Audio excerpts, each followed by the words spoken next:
Carrie? Gina.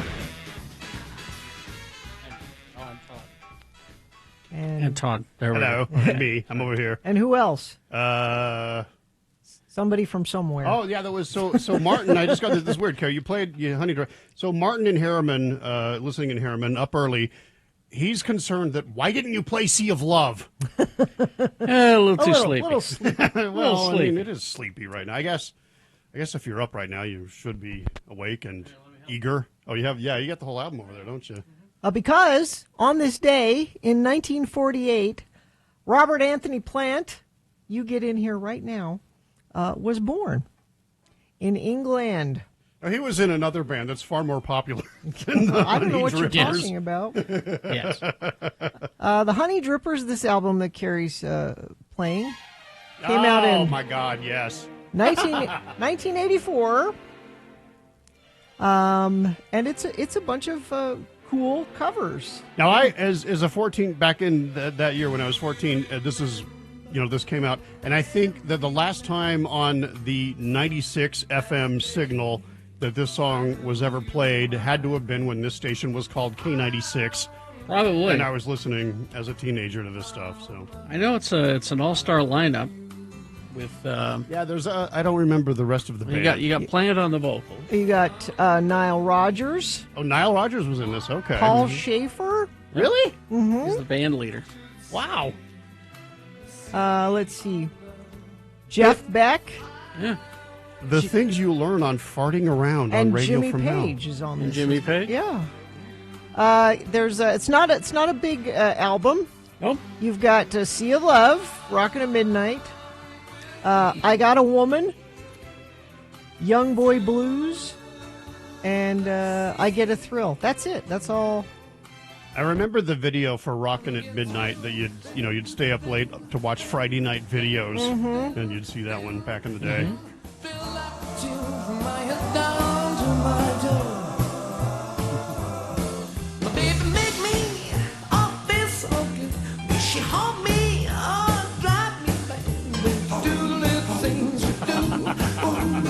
Those are the Queen Bees, the backing vocals. The Queen Bees? Yeah. What was going on in the 80s with all of the doo-wop sound and stuff? You had the Stray Cats, you had this. I you loved had, it. Oh, I mean, yeah. Horns. Put horns and stuff. Billy Joel with, Uptown Girl, all that We stuff. very nearly had a ska and swing revival for a brief moment of time. And then it kind of, again, happened in the 90s for half a second. Big Bad Voodoo Daddy. Yes. And, I've still got all those. Squirrel Nut Zippers. Yeah, the zippers, yeah. Still got all those albums.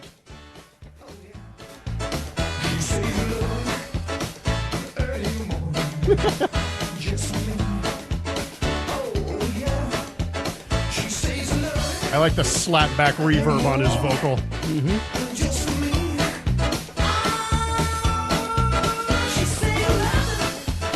I've seen Robert Plant live 5 times. Really? Mm-hmm. Wow. So when he tours solo and anything, does he play anything you actually want to hear? Like, Zeppelin? So he throws you a bone, but not the obvious bone. He'll do some Zeppelin, but he doesn't do Stairway to Heaven. He doesn't. Oh yeah. But he'll do two or three Zeppelin songs. Oh, that's good. Yeah. He knows. But he travels with really interesting people and really good music. Like everyone I've ever seen him play with, they're amazing musicians. Wasn't he doing some shows? Was it Alison Krauss? Alison Krauss, Okay. yeah. I saw him with her last year in California. We've traveled to go see Robert Plant, but seen him here 3 times with different bands. Mm-hmm. Did the Honey Drippers tour? I don't think they ever did. I don't Did they? think so. I would doubt it. Yeah. Each night is like 1,000 years. I can't lose these young boy blues. Oh my God, I love it though. It's so good. Isn't that nice? I always like that stuff. This has been Farting Around with Carrie, Bill, and Gina on X96, Radio from Hell. All right. Well, let's get this over with then, shall we? Yeah, we need your check-ins. Call and say hello. Do you have any Robert Plant memories? Doesn't have to be about that. You can check in about anything you like. 877-602-9696. You can text, too, at 33986, but we prefer your phone calls for check-ins. We're also looking for things that must go. Yes. If something's bothering you this morning, email us right now, radiofromhell@x96.com. Please write our comedy for us. Yeah, but must go in the subject line, and we'll read it at about 7 o'clock. All right.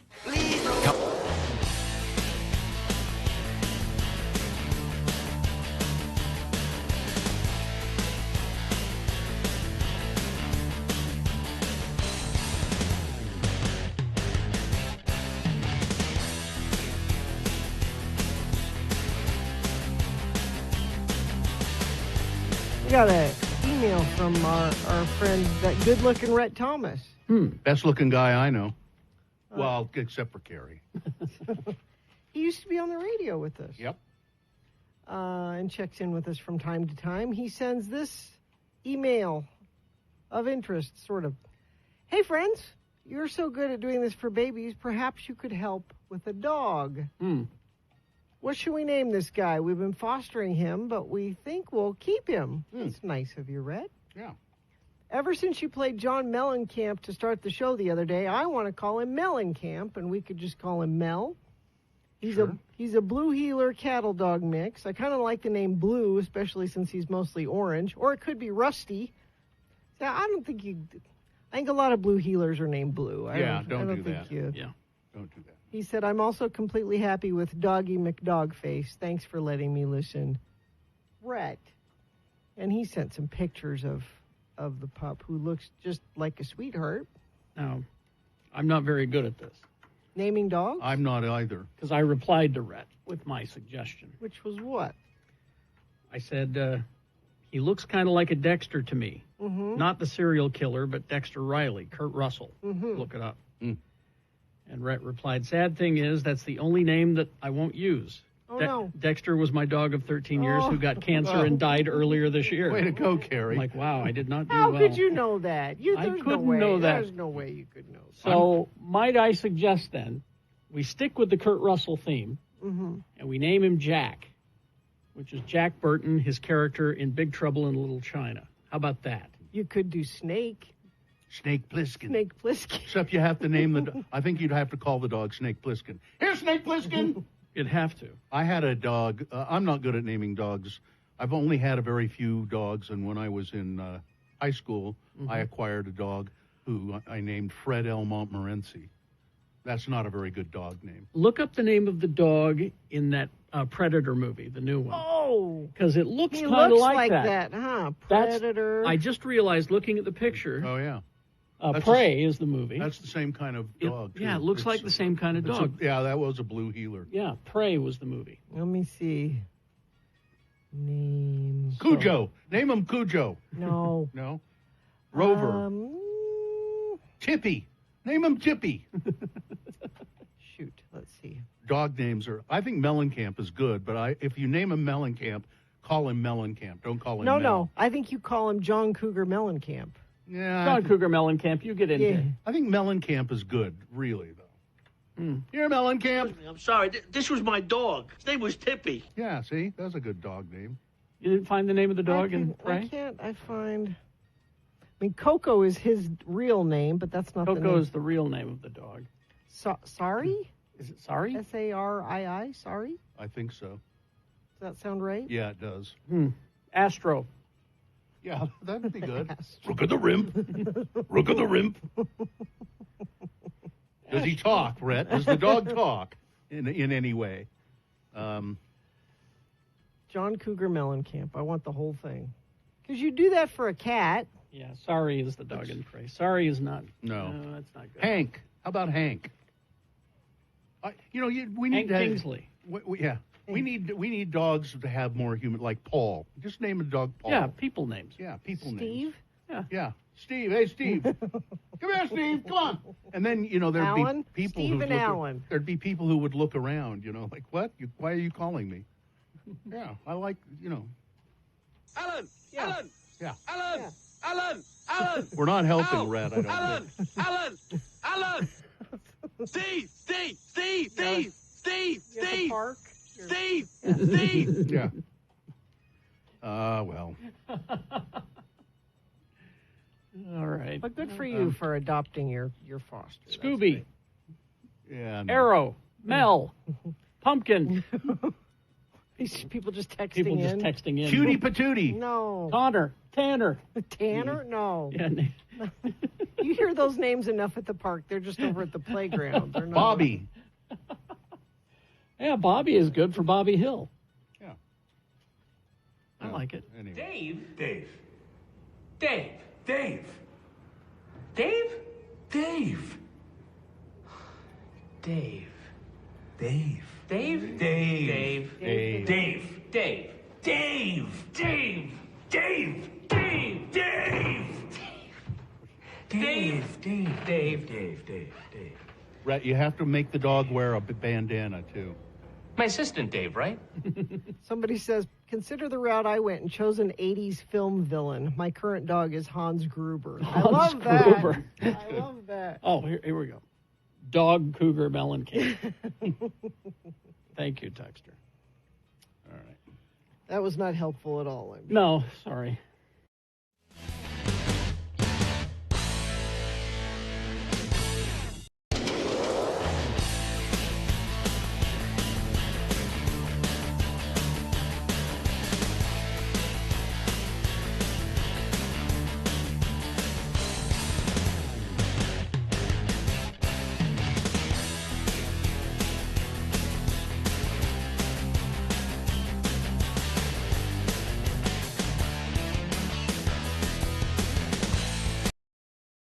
Is there a sponsor for getting it over with? There most certainly is. Yeah, it's on Saturday, September 6th at the Veterans Memorial Park. We're going to walk to fight suicide and raise awareness about mental health. Funds raised will benefit the American Foundation for Suicide Prevention.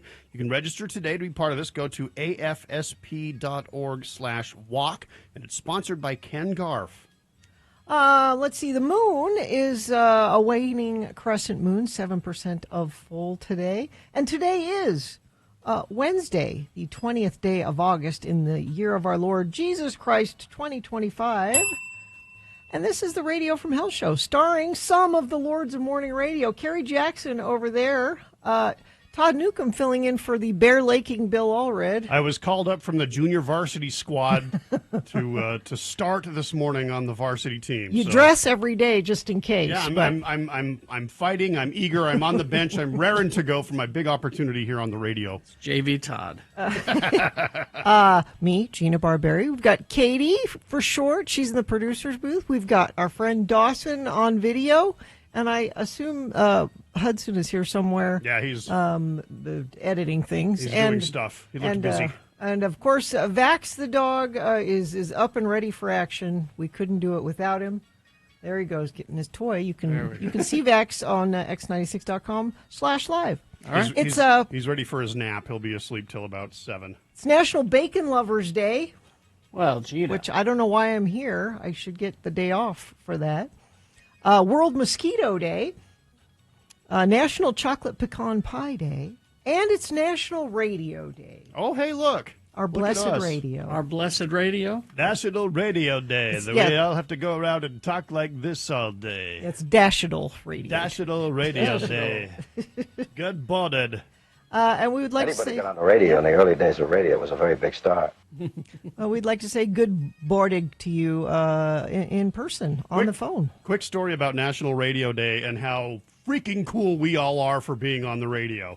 So yesterday, my nephew, Dominic, he's on the way home from school, and he tells me, hey, my bus driver's listening to you on the radio, and he thinks you're really cool. He's been listening since, the 90s. And I'm just thinking, I'm not cool. The bus driver is really into my afternoon show. Yep.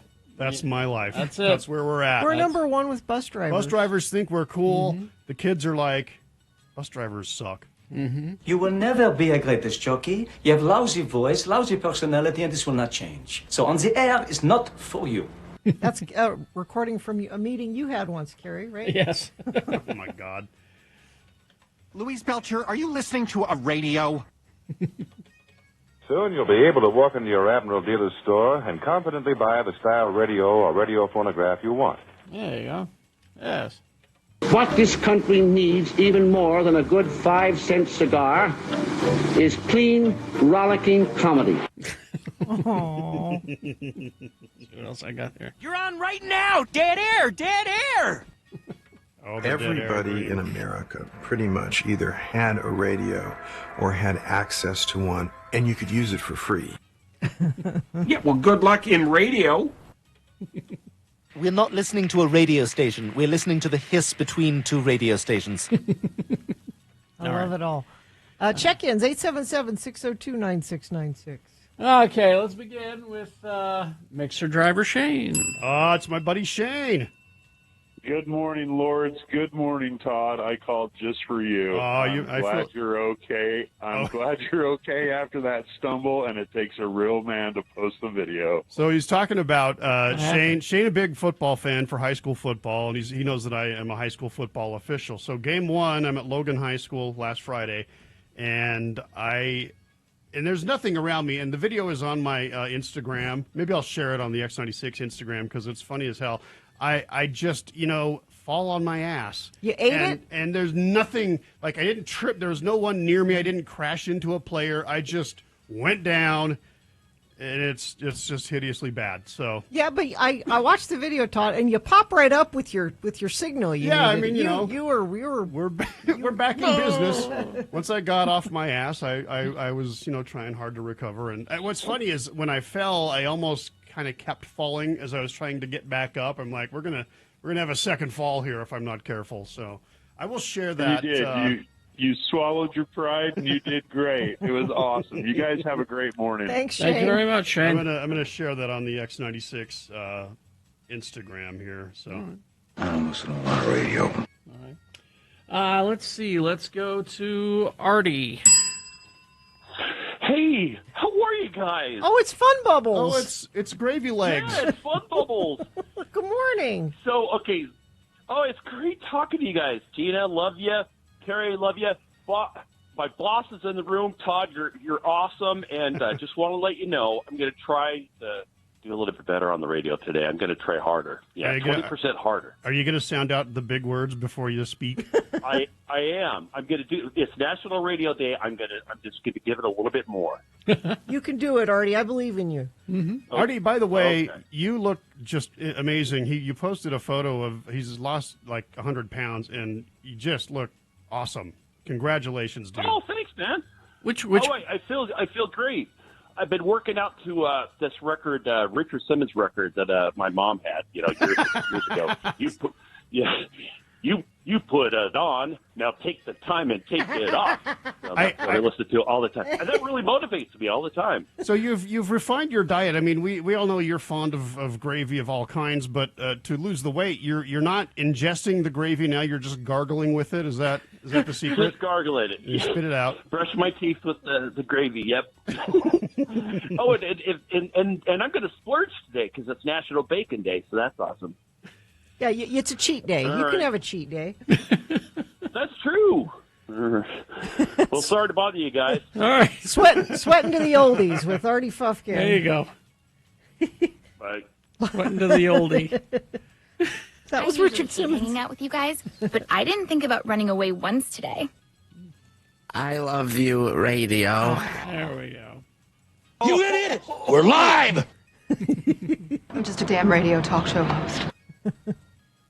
Is there a microphone somewhere, or what do I do? You can just stay where you are and use your mouth for talking. Hey, remember, radio isn't learning from us. We're learning from radio. That's true. All right. Let's see. Text check-ins, mixer driver Shane. Let's see. Smug Mug Ryan checking in. Jocelyn and Sandy. Mike in Nashville. Zane of Dallas checking in. Is your fart that is stuck must go? Yes. May Dr. Cobble know how to get it unstuck. It's true. Thanks, Zane. He's our hype man, letting you know that we're looking for your things that must go. Email them to us right now, radiofromhell@x96.com. And a little bit later on, Dr. Cobble will be here to answer your medical question. I've got a medical question for Dr. Cobble. Sleepless and Sandy checking in. Dr. Neal checking in. Sleepy Elijah. Fellow Pipsqueak checking in while drinking yerba mate from my gourd. Of course you are. Katie in San Pete. Let's see. Austin's mom, Tasha, checking in. Ella the nanny. Calvin from the Dell. Johnny B. Meshach Averta. Midvale's Rousdower. Chef Roy. Chelsea and Cody. Tristan from the most west of Jordans. Tim the Tree Guy. Well, everybody's here. Let's go. Traffic is pretty mellow right this very second. It's brought to you by your company. If you need a process that requires ultra-pure water, trust the certified master water specialists at Water Specialties, Inc. For ultra-pure water system design, installation, maintenance, or sanitization, call the experts at Water Specialties, 801-281-4911, or check them out at waterspecialties.net. And I'm really just only seeing, I don't even see any basic slowdowns. This early, it's just a sweet drive wherever you're going, so be safe.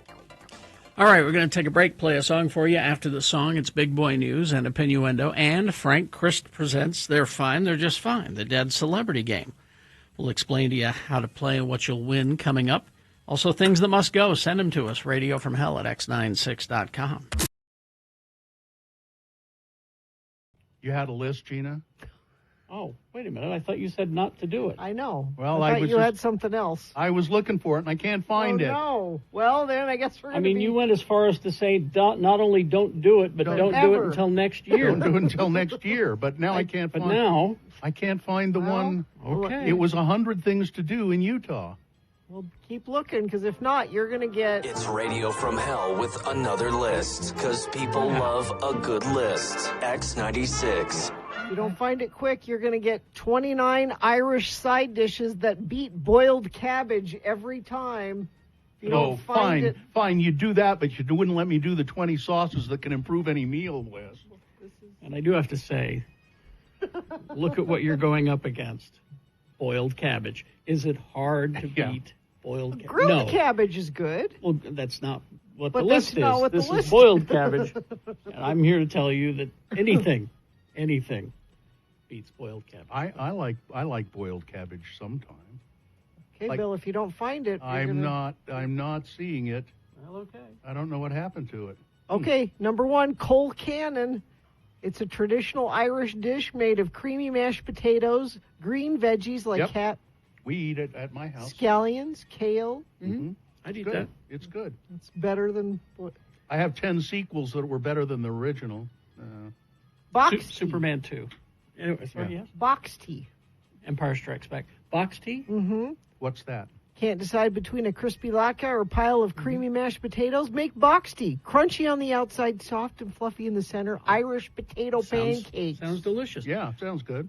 Also, let's see, it was, Wrath of Khan. I think they're on there, yeah. I'm doing both of your lists. That's right. Roasted parsnips. I love roasted parsnips. I think I'd rather have boiled cabbage, but... I love roasted parsnips. Now, on here, and I know Carrie experienced this over the holidays, as did our family. Yes? Yorkshire pudding. Oh, yes. Yeah, Sue made some. I've never had it. What is... Here are 101 things to see and do in the Beehive State. I found it. Well, No? So Yorkshire pudding, not pudding. No. Which we had to tell our kids they were Yorkshire biscuits, because if we called them Yorkshire pudding, they would have been confused because they're stupid? No, I think most people think pudding is a certain thing that is Jell-O not pudding. Yeah. So if you told them that, they would have been just nonplussed and not been able to eat it. Just what doesn't make sense? This isn't pudding. It's like So you lied to them. It's like a biscuit. A savory biscuit that you put beef fat in and you kind of cook it with beef. They were delicious. Well, it's called a pudding because that's what they call dessert in England. Pudding. But this would be a savory dessert. How can you have any pudding if you don't eat your meat? That's true. Do you want me to keep going with this? Sure, you might as well. You already went that far. I've already given most of the list that he had with the sequel. This 101 things to do in Utah, this is really the first ones you go, what? Visit the Bonneville Salt Flats? No. Why would you do that? You don't need to go out there and do that. No. Have a day on the beach on Utah Lake. No. Don't do that. It's gross. tour Temple Square? Well, maybe. No, it's closed. Yeah, that's true. That's true. How about beer cheese soup? Do you want beer? I've had that. I'd have beer cheese soup. I've had sure. it. It's better than good. boiled cabbage, I'll tell you that. I've got a better list than all of you. Okay. Really? How much of a true Utahn are you? Okay. And I have 24 items. All right. Okay. And you give yourself a point for each one that you've done. Okay. Okay. Seen Delicate Arch in person. Yes. Hiked to Donut Falls. Yes. Yep. Watched a Utah BYU football Yes. game. Yep. Walked around the state capitol building. Yes. Yep. Floated in the Great Salt Lake. Yes. No. We've all been on a boat together. Well, I think they mean actually immersed in. But Oh. anyway, We I have? don't know. Visited the ice castles. Yes. Driven the Alpine Scenic Loop. Yes. Yes. Climbed Angel's Landing. No, I have not Yes. done Walked around Temple Square. Yes. Rode Cannibal at Lagoon. I don't think I No. have. Okay. Complained about drivers on I-15. that. Sure. Sure. Funeral potatoes. Yeah. Always ask for fry sauce. Yes. Yeah. Know exactly where Shane Company is located. Yes. And the reason I saved this list is because we made number 15. Still have an X96 freeloader card. Oh, we are. Oh, look at that. 16, gone off-roading in Moab. Yeah. I rode a bike in A Moab. bike. All right. Walked on the Bonneville Salt Flats. No. Yes. Tried a raspberry shake at Bear Lake. Yes. Spent the day on a boat at Lake Powell. Yes. Yes. Been to a concert at the Great Salt Air. Yes. Seen a famous person at the Sundance Film Yes. Festival. Mhm. Gone to Oktoberfest at Snowbird. Yes. Skied or snowboard the greatest snow. Mhm. Or have ever said the word frick. Never. I've never genuinely used it. I've used it jokingly. There are only 4 things I haven't There done was on there that list. there was somebody. What was his name? He was a politician named Ford Frick. Ford Frick. So maybe I would have said his name, that word. There's a Twitter handle I follow called Utah is Awesome, and they put that out. So if you want to find it, that's where that is. I haven't done Cannibal because a while ago I gave myself permission to not ride the upside downy rides. Well, and I gave myself permission when my kids no longer wanted to go to Lagoon. I didn't have to go. Well, and see, I haven't been to Lagoon since I think the last time I was at Lagoon was with you guys. We did a show there. No, I'll go to Lagoon. And even then, I didn't ride many rides. I did the just- show and left. I go to Lagoon, but I just give myself permission to not have to ride those. That when we did a show at Lagoon, I did that sky ride. Is that what they call it, or where it's like a big Sky bungee coaster. sky coaster? Oh, the bungee thing. Yeah, which I was scared to death to do, and I got talked into it, and I did it, and it was the most incredible. It really felt like you were flying. Then you need to watch Saturday Night Live. There's a whole sketch about that. About bungee? That just happened this weekend. Okay. Keenan I'll watch Thompson and a bunch of people. And the gag is that Keenan Thompson wants everybody to go. Come on, everybody. And everyone's like, I don't know. He says, come on, I was in the Air Force. Yeah. This is no big deal. And then he gets in it and passes out. Yeah. And then he... And the gag is it's just him moving, passed out. Yeah. It's a sight gag. But then he says, "But you were in the Air Force. I just painted the planes." But, very funny. All right. Anyway, so that was like I don't know several what lists. that That was like a was. list overload. Yeah, is it sure what was. that was. We hope you'd enjoyed another list with Radio from Hell on X96.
Because it's National Radio Day. Mm-hmm. Good enough.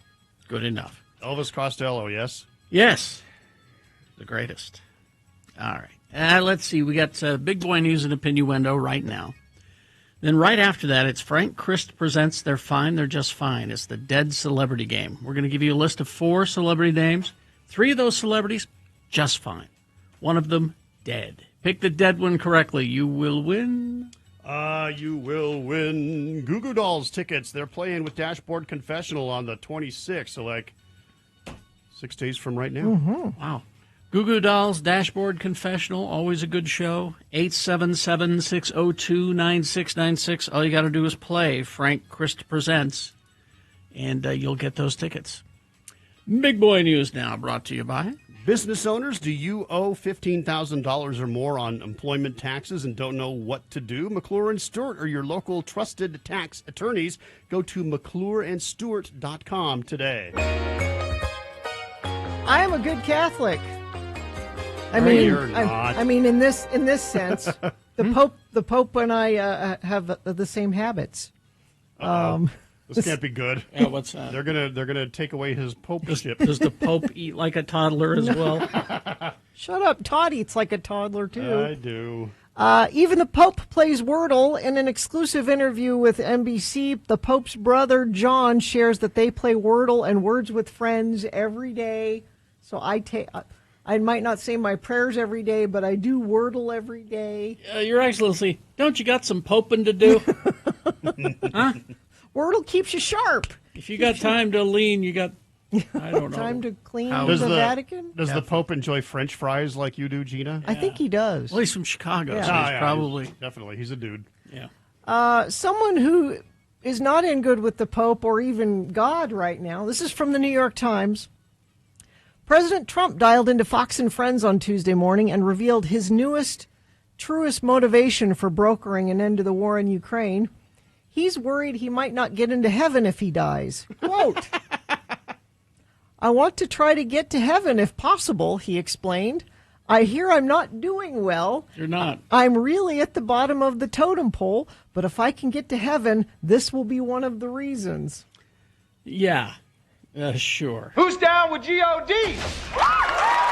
It's rare to hear Mr. Trump say something so soul-searchingly self-deprecating, which it surely was. He's talked often about his brush with death last summer, and how he felt like it changed him. But it's otherwise uncommon to hear him acknowledge his own mortality. He's 79 and does not ever want to be reminded of that fact. Quote, there's a certain point at which you don't want to hear happy birthday anymore. You just want to pretend it doesn't exist. He also said, my father lived a long time. My mother lived a long time. They were happy. They were great. Maybe I'm going to live a long time, too. Trump's memories of his parents have stirred thoughts of heaven and hell in the past. After he was convicted on 34 felony counts, he talked at rallies about what his parents must be thinking. Now my beautiful parents are up in heaven. I think they're in heaven.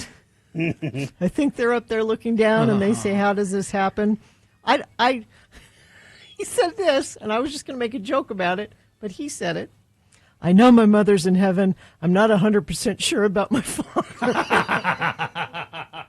But I mean, that's kind of true for most of us, right? Like, Mom will get there, Dad. Yeah, but Todd, your dad didn't, not let black people move into an apartment building in New York. That's true. Yeah. I think that's. My dad just liked to swear. Yeah, and I don't think that's keeping. I don't think that's keeping him out of heaven. Your dad is wrong. I mean, Mormon heaven it keeps you out of. That and he drank a little bit of coffee, so. I think he'll be okay. The only God I answer to is. I think I want to transfer to your religion, Carrie. I like that. And speaking of hell, we'll just keep going with this. Please. Brian Koberger allegedly bragged to a classmate that whoever pulled off that Idaho quadruple murder must have been a pretty good killer. It was pretty good, Did wasn't you get a load of that killing? That's some good and I'm an expert. He even commented on the timing of the killing to be perfect, according to recently released police documents. There's a bunch of these, and every day they're coming out with new stuff. Was this when he was right after it just happened? And he was in like criminal justice. Yeah. He was getting his PhD in criminology. Hey, this guy that committed that murder. That's pretty good. That's how you do it. The reports detail how Kohberger, the confessed murderer of 4 University of Idaho students, met another female student at Washington State University in Pullman and had a conversation with her 3 weeks after the killings in November. The student told cops Kohberger started talking about the quadruple homicide, saying whoever did the dirty deed must have been pretty good. And then she said they chatted about how the University of Idaho students were about to go on winter break, so the killer made a good choice committing the murders when he did. His timing was impeccable. While Kohberger was making these comments, he admitted the crimes were horrible. Oh, it was terrible, yes. Going on to say the murders could have been done a one-and-done situation while discussing whether the killer would get caught. The female student went on to tell police she had several discussions with Kohberger connected to their studies about violent offenders as well as sexual assault and forensics. Kohberger, she said, told her how an offender might avoid detection and might go through different emotions. She said he once asked her if she was single. Even though she talked about her partner all the time, he continued to ask if she was interested in seeing him outside of school. This was after the murders. Oh. Other people have reported they saw his knuckles were bloody. Mm-hmm. And they, like, so much so that somebody said, hey, what happened there? You look like you were punching a wall or something. And he said, oh, no, I've been boxing. Yeah. Well, I mean... in a manner these of guys speaking. are incredibly stupid. Yeah, and he thought he was so smart. So Hubris. Hubris. The families are also suing because all of this information is coming out. Some of the crime scene photos are coming out, and there's no reason for those to. No. Nobody needs to see that. No. Isn't the description of what happened horrible enough? Yeah. I heard it was really bad. Yeah, I don't blame them at all. Yep. Tell me where we are on time. Oh, we have plenty. Okay. Jimmy Kimmel Yes. is defending Stephen Colbert against rumors regarding his talk show's cancellation. A month after Colbert announced that The Late Show will be ending after 10 seasons as its host, reports emerged that it'd been losing $40 million annually. During a recent interview with Variety, Kimmel shut down those claims and said they're beyond nonsensical. These alleged insiders who supposedly analyze the budgets of shows, I don't know who they are, but I do know they don't know what they're talking about. Mm-hmm. They seem to only be focused on advertising revenue and have completely forgotten about affiliate fees, which are hundreds of millions of dollars. You have to allocate those to the shows. Yep. David Letterman did the same thing. He posted a YouTube video where he came on. He's like, listen, I hosted that show and was the executive producer of it for ever. That isn't how that works. If you were losing that kind of money, you'd be out it would happen instantly, and they don't let it just linger, and they wouldn't say, okay, well, in a year, we'll get rid of you. We'll just keep losing all this money. They would, He said network television's declining. There's no question about that. The idea that late night is dead is simply untrue. People just aren't watching it on TV. If you look at the streaming numbers, and honestly, it's the same for us here on radio. People it's all content that's consumed lots of different ways. He said, if you look at streaming numbers, how many shows get 10 or 20 million views a week? Very few. You know what does?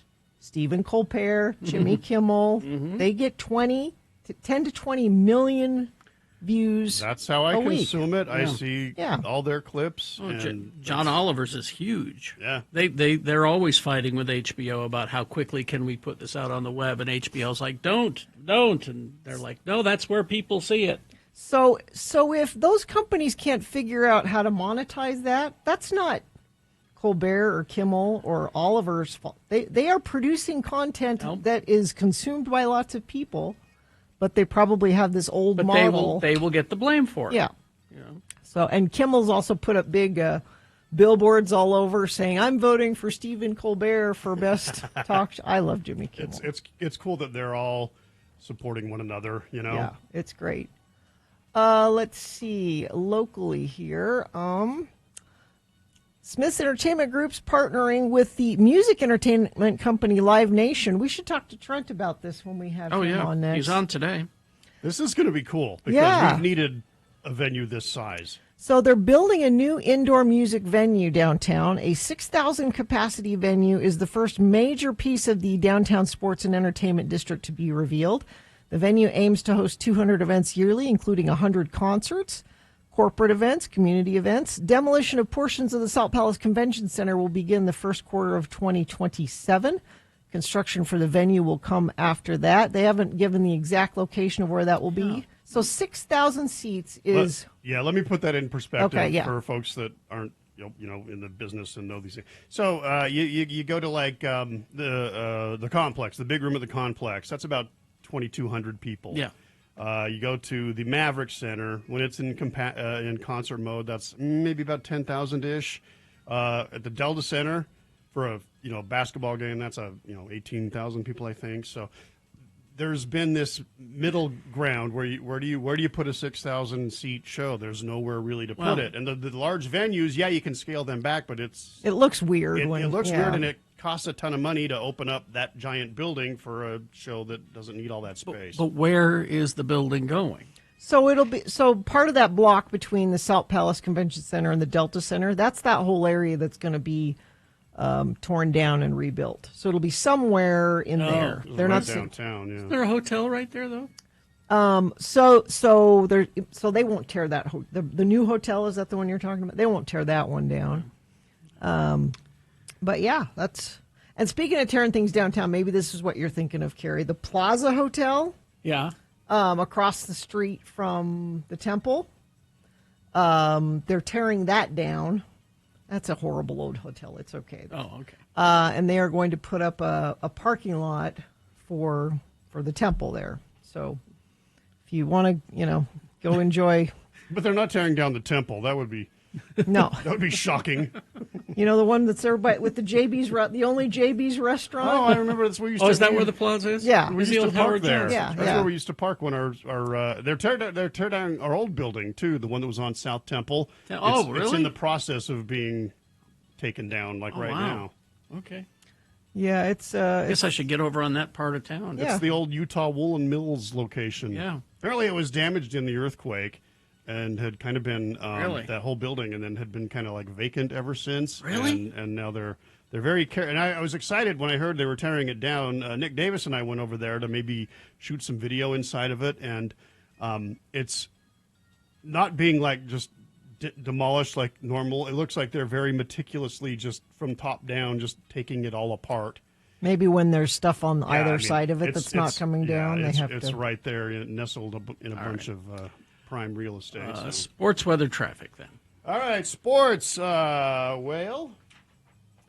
Looks like BYU, after some off-season quarterback drama, they've named their starting quarterback for the 2025 season opener, which is coming up on the 30th of this month at Lavelle Edwards Stadium. And it's kind of historic because for the first time in the school's history, they've named a true freshman to fill that role. Coach Kalani Satake announced that true freshman Bear Bachmeier is going to be their starter. And I mean, if you have a kid and you name him Bear, you're expecting big things. He's a quarterback. I mean, come on. So he played in high school at Murrieta Valley in California. He's the younger brother of Tiger Bachmeier, who is also currently playing at Tiger and this Bear. is getting ridiculous. It's a football family. That has got to be insane. Now, the best part of this, two things, Gina. He's a Catholic. Oh, so the joke, the meme I saw yesterday was, because there's that fire still going on in Utah County, and there's white smoke means we have a that's a quarterback. So he's a Catholic, and the photo that I've been seeing circulating all over social media, his hair is way too long. The honor code isn't going to put up with that. He's cute. I'll give him that. He's cute. And it's a huge deal. Like this kid, was in high school playing, last season. So he's going to be, in front of like 65,000 people in Provo. And if things go well, he's going to be their guy. So very cool. I'll just remind you of Isaac Wilson last. Hey, listen. I'll just remind you of that. You never know. Didn't know him very well, but okay. You never know Okay. with college football. Weather. It's hot AF, and it's going to stay that way. We might get some afternoon monsoonal thunderstorms, maybe Friday-ish. And traffic. Somebody says there's a slight slowdown on I-15 coming up on the 600 North exit. And other than that, I am really not seeing anything spectacular as far as delays. So if you see something, say something, hit us with a text message if it's safe to do so, 33986. think Frank has a sponsor because He does. people are paying for Frank nowadays. Frank's a big deal. And Frank Chris brought to you by Spooks Boutique, hosting Too Ghoul for School, a free family-friendly oddities arts festival featuring all local artists and vendors, raffle drawings, and more, all happening at Spooks Boutique on Sunday, the 24th. It's located at 3453 South State Street, Spooks Boutique, where Halloween is not a holiday, it's a lifestyle. And just a delightful team. They were in here a couple weeks ago, the folks that own and operate Spooks Boutique. Just super cool and friendly, big X96 listeners, and what a cool place. Go check it out. Well, I know, Frank, you've checked it out, haven't you? Well, when I'm not working or at my apartment. You feel comfortable there, or don't at the you? headquarters. I'm usually hanging out there. It's Frank Christ. He is a friend of the program, and he is a Grim Reaper of celebrity souls, a job he does not care for. No, because I love our precious celebrities. Everything they say and do it's right. It's right. And we all want to be just like them. Frank has brought us a list of celebrities. These are all celebrities that are in movies about radio, since it's National Radio Day. Well, we had a contestant, but he hung up. Oh, no. 877-602-9696. What's the prize again, It's Tom? Goo Goo Dolls Yeah, tickets. Goo Goo Dolls and Dashboard Confessional on the 26th at Utah First Credit Union Amphitheater. So call right now, 877-602-9696. I heard you playing Robert Plant earlier. You're not checking on him today, Oh, are you? he's 77 today, but he's fine. He's just fine. He looked good last time I saw him. He's out there touring. I'll tell you who you should worry about is that Fred Durst. He's been hard on himself, I think. He's 55 today. Is But that that's- it? Really? That's, Oh, wow. That's what I'm saying, is that there's awful lot of mileage there.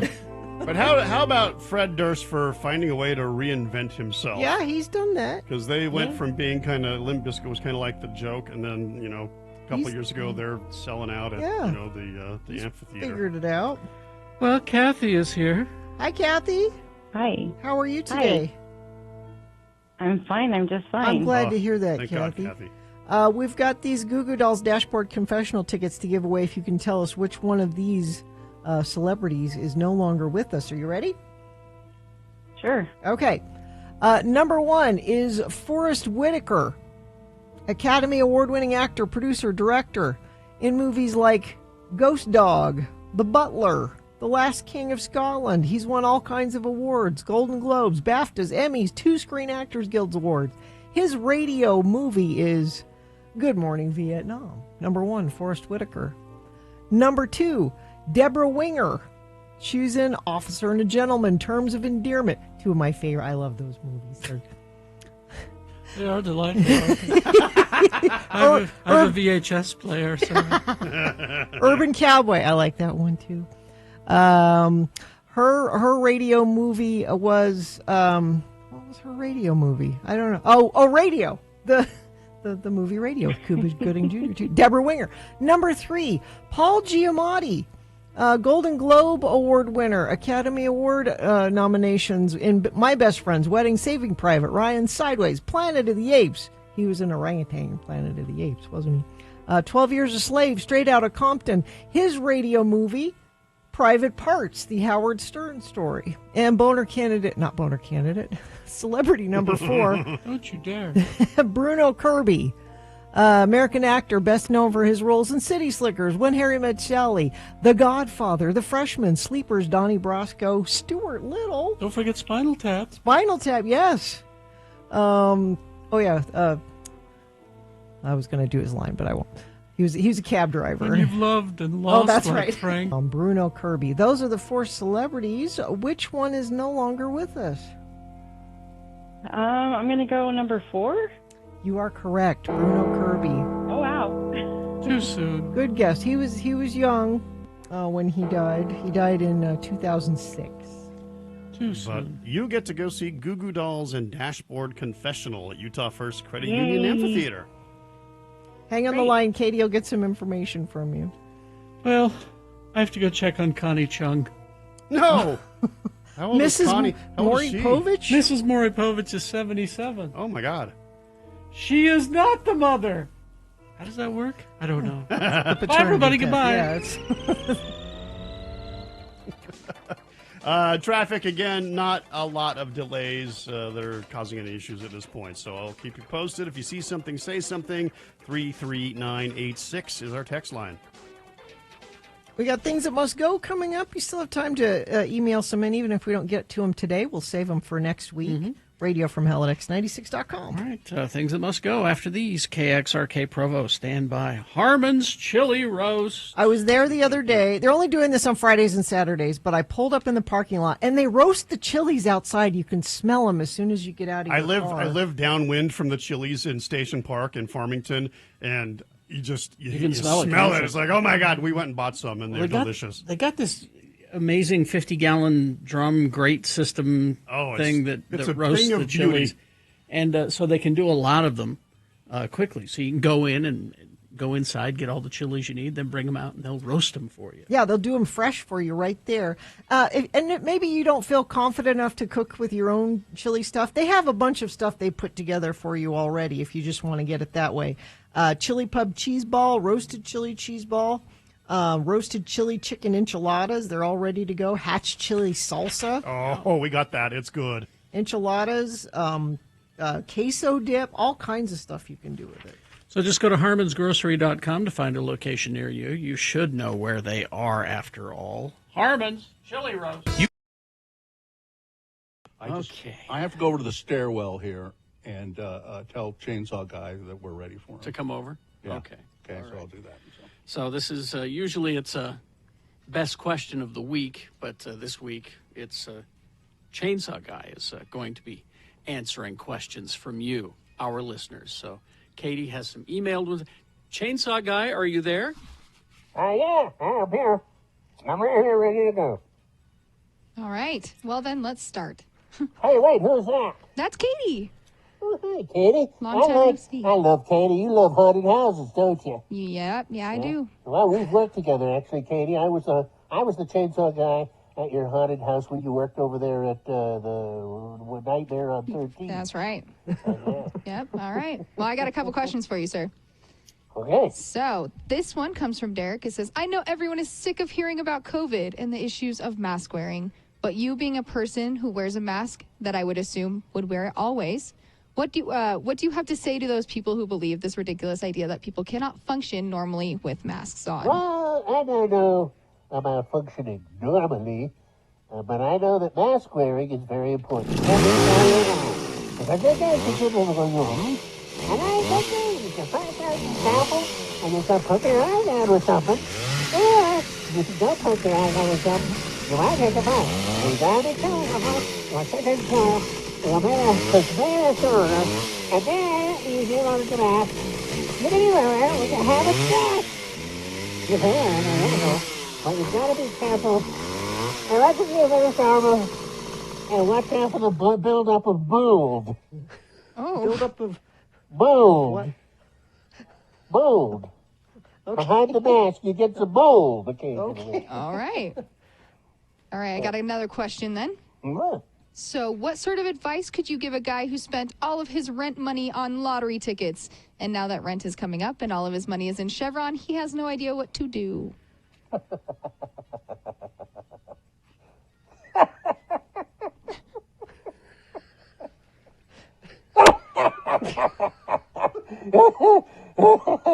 Tough.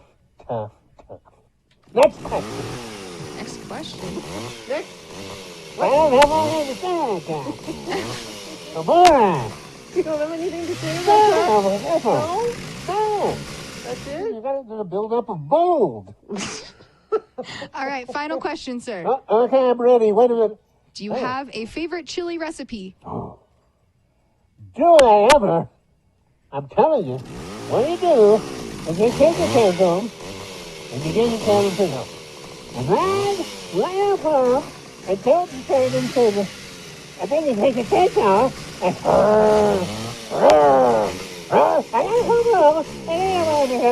And you figure, right there, my favorite recipe is that close home, and then you have, and then take a bag of food on, and then keep them, and then eat the denizens. Delicious denizens. All right. canned chili. Well, Chainsaw Guy, I know you've been super busy. This is your busy time of year, and for you to take just a few minutes with us every year at Halloween, it doesn't feel like Halloween unless we talk to you, and you are always so helpful and have great advice. Well, thank you. I've got to go back and work on. I'm remodeling my rec room, you know. Oh, So yeah. I got to go back and work on that. I built a display case for all of my old Playboy magazines, and now I'm going to build a little rack where I put all of my Perry Como records. Perry Como Perry records. Como. Listen, you put on a Perry Como and open a Playboy. Can of Denizens, and I'm set. Okay. See you later. Happy Halloween, Happy Chainsaw Halloween, Guy. sir.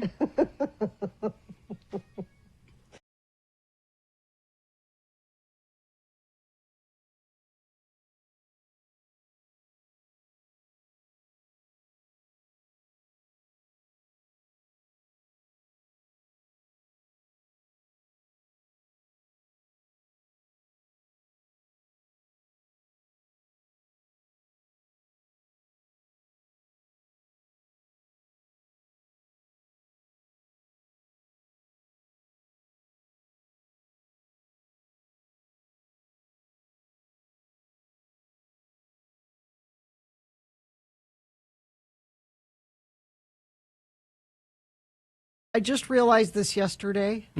My favorite TV show of all time is Sesame Street. Really? I realized that yesterday. I mean, it's delightful. That was from Sesame Street. Of course. It's funny. It's touching. There's good celebrities. There's good music. Sesame Street. And Muppets. Sorry, Todd, I interrupted something. You There's were a doing thing. there. Yeah. Oh, yeah. What are we doing? Things that must go. Oh, no. The thing you're, is at 7 a.m. you're- The secret contest where Sandy is the thing I should say twice. Sandy. Just like that. X96.com/secret contest. Prizes galore, and you don't even, no one even playing the game. Just a couple people, so you have good chances to win. All right. Okay. Sandy. Okay. So, let's see. Things that must go, brought to you by. Now through September 1st, get $80 to $120 instant savings on 4 select in-stock Cooper, Nexen, Nito, or Sumitomo tires with installation. Purchase Big O Tires, the team you trust. Things that must go on the radio. From Hell Show. These are things that are bugging you, and you tell us about it with an email, radiofromhell@x96.com. Put must go in the subject line. If we read yours on the air, we have been told that this works. It's magically delicious. We will read your thing that must go, and oftentimes it goes. It will be vaporized from existence because it's the power that this show has. Now, I'm not a full member of the radio. I'm just like the substitute guy, so I don't know if with me here we can actually rid the world of these things that must go. But not with that attitude. Carrie, do you want to go first? I can. Let's see. I'll start with one from the foot of Mount Doom. As we all know, the struggle is real, and having to stir the oil back into the natural peanut butter—that's the struggle is real. It's a real pain. If you buy the bad stuff, you don't ever have to do that. We just want ingredients, peanuts. That's it. That's it. Let's see. Let's go to this is. I can't see if she says I can say her name, so I will not. Hail, Lords of Morning Radio. When you wake up in the middle of the night and your mind starts going crazy and you struggle to get back to sleep, by the time you do get back to sleep, it's almost time to wake up again. It's true. That must go. Cravings. I started a healthy eating program, and I'm still craving sugary and salty foods I used to eat. I need it to go away. Tripping in flip-flops. Mm-hmm. Every now and then when I'm wearing my flip-flops, the front end gets caught because I don't lift my foot completely, and then I look like an idiot stumbling in the store. Don't shuffle. Pick up your feet. Pick up your feet. Switch to Crocs. You get a more snug of a fit. This one from Sam. Cosmetic and dental surgery billboards that show before and after shots of patients. Please, for the love of God, no one, and I mean no one, wants to see the before pics. Let's see. The Tesla driver that pulled into a very busy gas station and proceeded to park in the middle between two sets of pumps. What a jerk. The driver got out and went inside to shop. Oh, boo. There was a parking lot directly ahead of her that was open, but she chose to park and block 4 pumps. Her ignorance and complete lack of awareness must go. And let's see this one. Stacked paper towels in public bathrooms, more specifically in restaurants that don't have paper towel dispensers. They just stack a bunch of paper towels loosely on the countertop. Mm-hmm. They inevitably end up strewn about the countertop and in the sink, creating a soggy, nasty mess. I think that it can be fixed with a small basket, but there you go. Let's see, and then this one finally.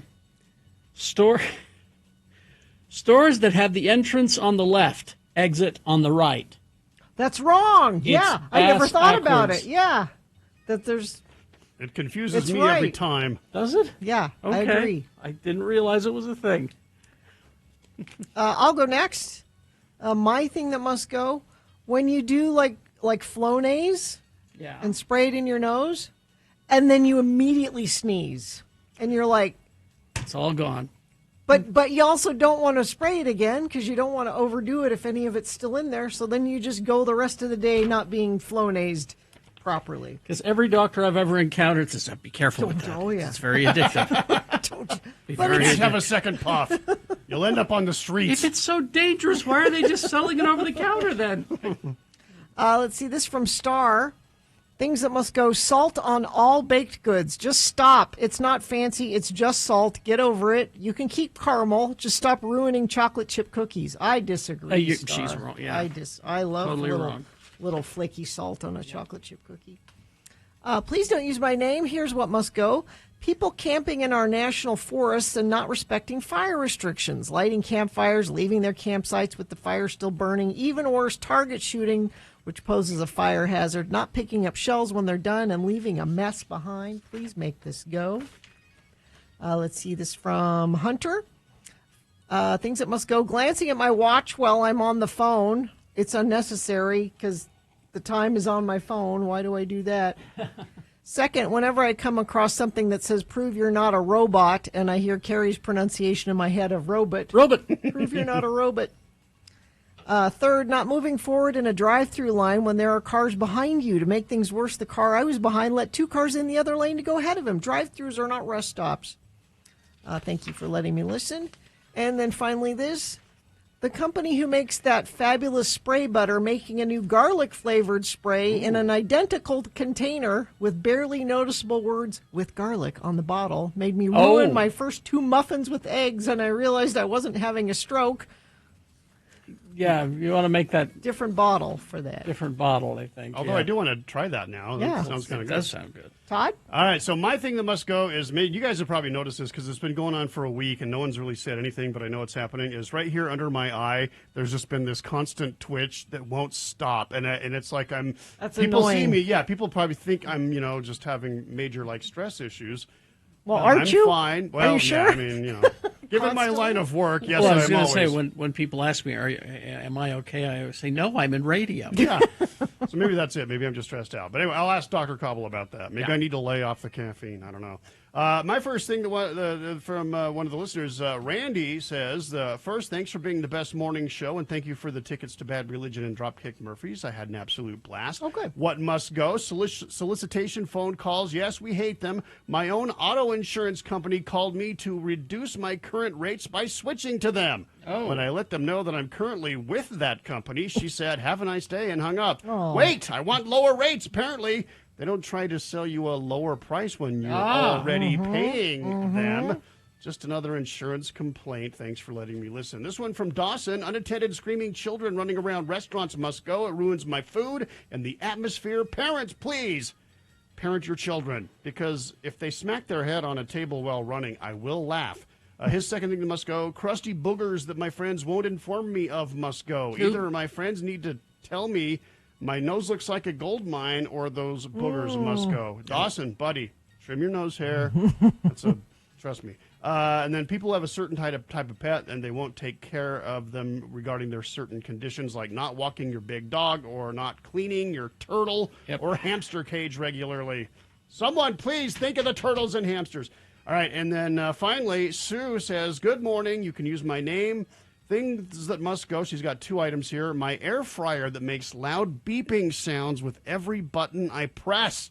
It's like my fryer is telling on me when I make midnight flautas. Her second thing that must go, craving Costco's flautas at midnight. So, there you go. I think Midnight Flautas is a good band name. Things that must go on the radio. From Hell Show. Traffic brought to you by the Salt Lake Film Society, presenting Summer Showdown cult classic films on the big screen at the Broadway Center Cinemas this weekend. Check out The Mummy from 1999. That's the one with Brendan Fraser and Rachel Weisz. And then the trauma classic, The Toxic Avenger from 1984. Get tickets and showtimes at slfstix.org. And seeing just the regular slowdowns on I-15 coming into the valley northbound, right around Murray. We're seeing some stop-and-go activity, and that's about it. So if you see something, say something. Hit us with a text message if it's safe, 33986. Boners today. Number 1, here are the titles. The Mile High Club is gross and stupid. 2 stories for that. Oh, good. Boner candidate number 2. There's too much focus on how bad slavery was. Why are we just focusing on the bad side of that? And boner candidate number 3. Baby, baby, baby, no. Boner of the day, big boy news, all coming up after these messages and a song. And don't forget, Dr. Cobble will be here. As soon as we award the boner, that means the phone lines will be open. He'll be taking your questions. He's a doctor, for God's sake. Get your questions ready for 877-602-9696. Did you know you could... Things that must go on the radio. From Hell Show. These are things that are bugging you, dear friends of the program. Things that you cannot stand any longer. You want them to get out of your life. You want them to go. So what do you do about it? Well, one thing you can do is send them to us. Radio from Hell at x96.com. You put must go in the subject line. And if we read yours on the air, perhaps these things will disappear from your life. These are things that must go. Send them to radiofromhell at x96.com and put must go in the subject line. All right, shall we begin? Carrie, why don't you begin today? Okay. This first one from the foot of Mount Doom. Mm-hmm. Oh, you're in your home. Yes, I'm sure this will be very relatable. Okay. When you can't put on lotion after your shower because of your mammogram. Huh? You're not when supposed did you to have wear... a mammogram? You're not supposed to have... I'm glad you're getting your mammograms, Sue. Good girl. You can't put it on after your procedure because your day's already started, and it's a pain to lotion up. So you have to just have dry, itchy skin until the next time that you shower and can properly moisturize. So these are struggles. All right. Let's see. It's Marion. Use my name or don't. It's up to you. Please, Marion, you need to lead with... It's okay to use my name. Yeah. My job is answering the phone all day long. There are plenty of things about people on the phone that must go, but this one happens all day, every day, so it must go the most. When you answer an incoming call and you get blasted in the ear because the caller is yelling at someone else, the time between you dialing and me answering is so short. Couldn't you please finish your call, then yell at your employee, or yell at them first and then place your call? Anyway, if you could make this go away, countless receptionists would be thrilled. All right, there we go. Feel free to use my name, Cost Bro, and I hope you can make some of these things go away. Hiding your trash from your Costco employee, from your Costco samples must go. Excuse me. Mm-hmm. Like on a shelf or something? Yeah, exactly. Stop acting like a child who's never been taught to put your rubbish into a receptacle because you leave the wrappers everywhere and things like that. A specific manager who asks you to stay late after your boss told everyone else, no overtime this week. Members who reach high into the next pallet must go. All of our products are on the floor and available for you to purchase without you needing to try to stretch up higher. Then you can. I don't want to see anything fall on anyone. Also, forgetting groceries in the car must go. In the winter, it doesn't seem so bad, right? Until it gets so cold that olive oil and beer solidify. That is not a fun cleanup. And finally, this. My coworker who comes in a couple of minutes past 7 and tries to talk to me while I'm trying to listen to things that must go. Yeah, Hey! that. This is important. Let's see, I'll go next. I have one of my own. Commentators who say the word right all the time. As in, Donald Trump's victory in Iowa caucuses was resounding enough to make the race for the Republican nomination look essentially finished at the start, right? But it wasn't resounding enough to remove the sense that it could have been otherwise, right? That, yet again, his opposition within the Republican Party made things ridiculously easy for his candidacy, right? I mean, Trump is essentially running an incumbent's campaign, right? I hear people do this all the time, and it drives me crazy, right? Here's one that says, what must go is people who cross slowly in crosswalks. Not that I'm impatient, but sometimes pedestrians really dawdle along going through a crosswalk. What really must go are the high school students crossing the street to seminary.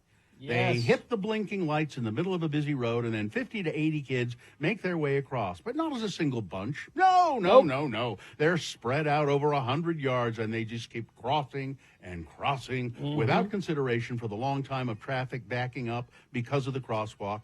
Whatever happened to separation of church and state in Utah anyway? What do you mean there was no... For your information, school crosswalks are marked by a pentagon, looks like home plate. By law, if any pedestrian is within this type of a crosswalk, cars have to stop until all pedestrians are completely out of the crosswalk. A diamond-shaped sign signifies a regular crosswalk, and drivers may proceed through this type of crosswalk once the pedestrian is not in your lane. All right? Okay, that's good. Thanks for letting me vent, Dr. Timbo. Please do not use my name. People who still support Trump, even though he's facing 4 criminal trials and 91 criminal indictments. I am truly perplexed on how anyone can still back this disgusting excuse of a human being after everything he has done. I know people who I have highly respected in the past and would go so far as saying had good judgment that are now making excuses for this pile of excrement and saying God wants him in the White House. Geez. He has so many people brainwashed, it feels like the movie Invasion of the Body Snatchers. Watching all my formerly intelligent friends and family being infected by alien space spores, but turned into Trump supporters instead of pods. I'm just at a loss as to how anyone can support this lying piece of ass. What will it take for people to see him for who he really is? Will he actually have to shoot somebody in the middle of Times Square? That would do it. According to him, no. They'll support him no matter what. I am truly terrified of what will happen if he is elected again. It gives me nightmares. Please, lords and ladies of morning radio, use your powers and make him go away. If we could, we would. Believe me. Right? Gina? Just one for me first. When my dog drinks water and she dribbles it all over the floor and I don't see that and I have socks on and I walk through it, that must go. Yep. Let's see this from Austin. Dear Lords, thanks for letting me listen. Feel free to use my name. Bring on the haters. The mountains finally get snow, but the lifts can't run due to high winds. This must go. That was a couple days ago we were having that. The dog poop bags I use are rolled up and taped in such a way that it's almost impossible to not tear a hole in the bag when you remove the tape. Can't we think of a better way to do this? This must go. And the way sandwich meat is packaged, the slices are rolled up together. It's impossible to separate a single slice without tearing it in half. It's like an infinite ring of meat. How do they do this? It must go. Austin. And finally, this from Johnny B. People who walk in the street must go. I know it's a neighborhood, but there are sidewalks. Your little excuses that the asphalt is softer to walk on than the concrete is BS. We can taste test that idea, and I'll whack you in the head with a chunk of each. You tell me which one is softer. Johnny P. Things that must go on the radio. From Hell Show.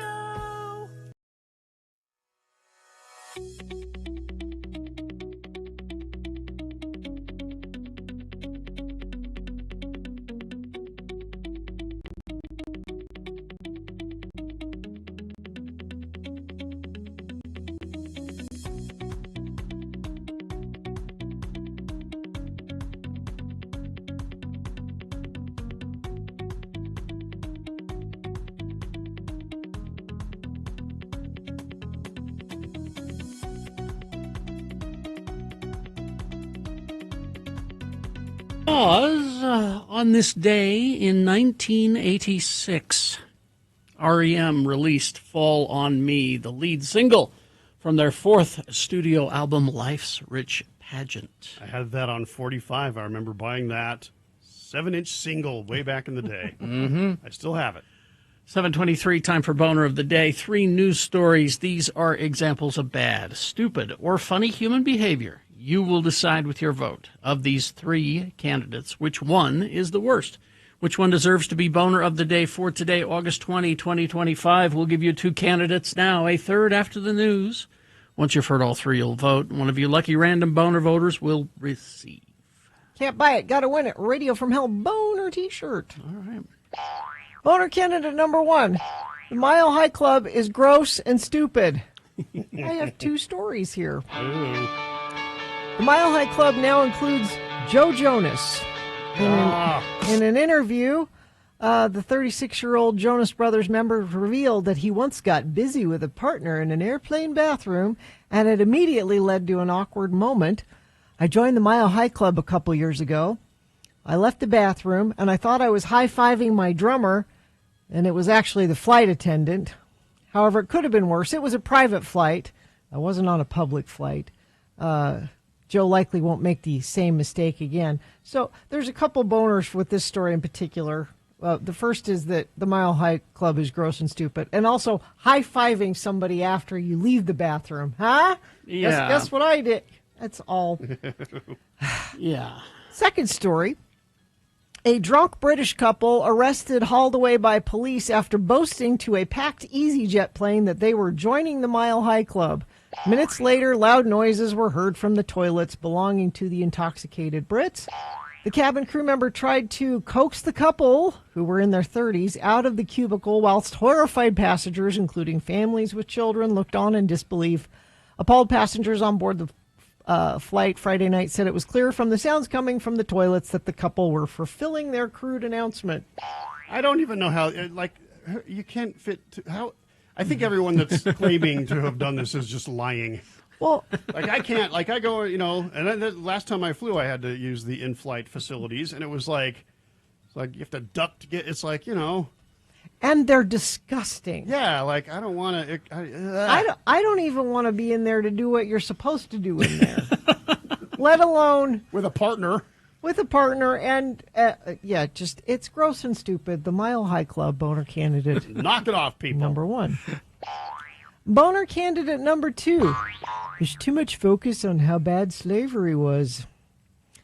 Days after ordering an internal review of the Smithsonian Institution's exhibits, President Donald Trump went on Truth Social yesterday to criticize the museums for being, quote, out of control by shedding light on rough chapters of American history. Quote, the museums throughout Washington, but all over the country, are essentially the last remaining segment of woke, he wrote. The Smithsonian is out of control, where everything's discussed how horrible our country is, how bad slavery was, how unaccomplished and downtrodden we've been. Nothing about success or brightness, nothing about the future. When was the last time he was in a damn museum?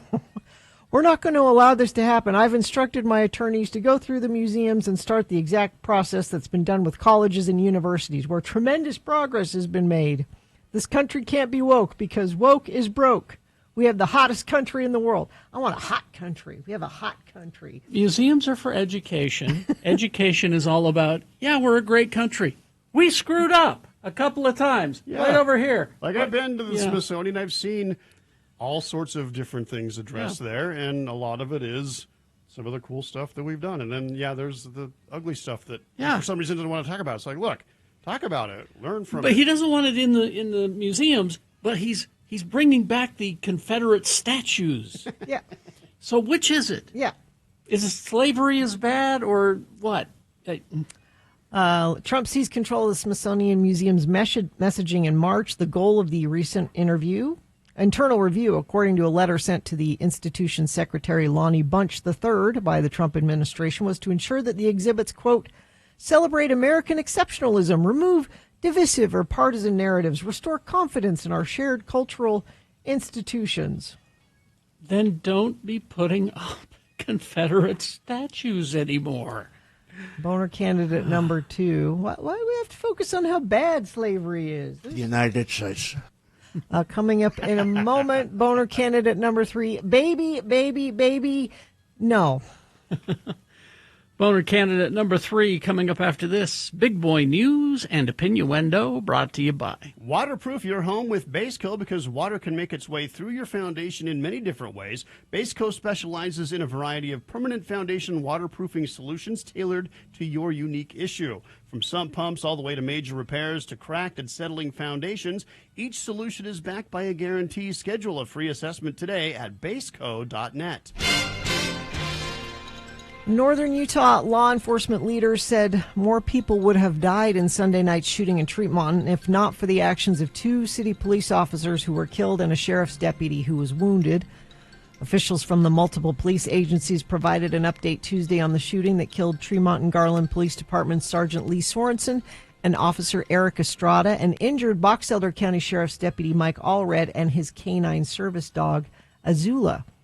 After someone dialed 911 several times and hung up Sunday night, one of the Tremont officers responded to the neighborhood and began taking fire as he was speaking with someone at home. The other Tremont officer who responded to the help first was also gunned down. They have not said which officer responded first.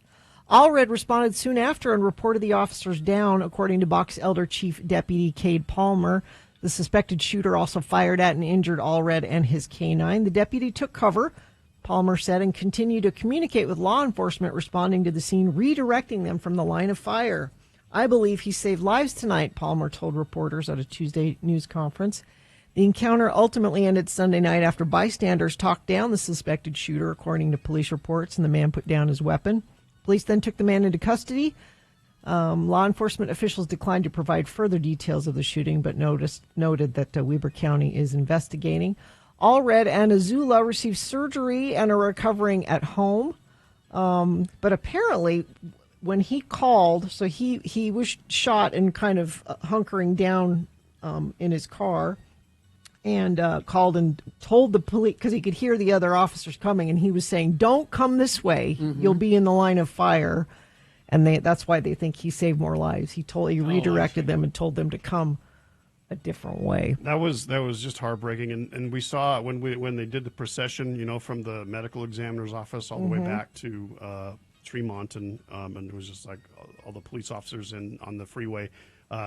Just coincidentally, we were going over the overpass in Layton on Antelope Drive as that was coming. Oh, really? And it just, my God, and the whole bridge lined with people, the community. This one hurt. This one, oh yeah, it makes me sick, and I just. Look, in all my involvement with police, they've always been the ones that come running when I need help. And that's happened a couple of times, and they just come running. And this scum that, did this, it just makes me sick and furious. They have a job where this could happen every day. Yeah. It's a possibility every day that they go to work that this could happen. And for the most part, there's bad cops. There's bad DJs, there's bad truck drivers, there's bad everything. But most cops are good cops who joined the force because they want to protect their communities, keep their families safe. They want to serve.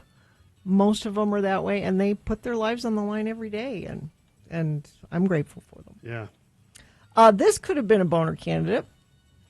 The wall along the southern border will be painted black. What? In an effort to make the structure too hot to climb, says Department of Homeland Security Secretary Kristi Noem. Okay. I thought we're supposed to be the hottest country, though. Several things going on here.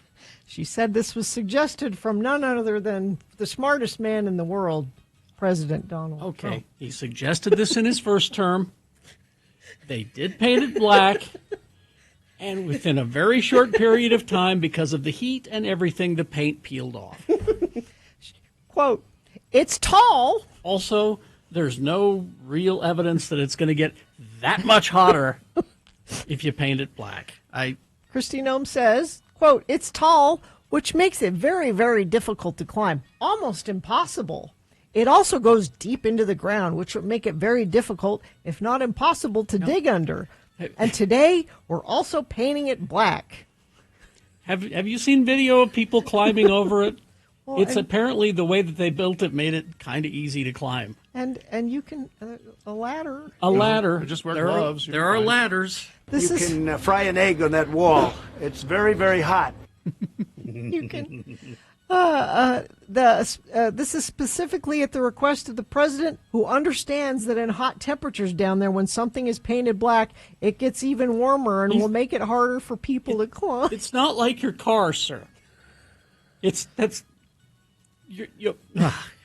I have a very good brain and I've said a lot of things.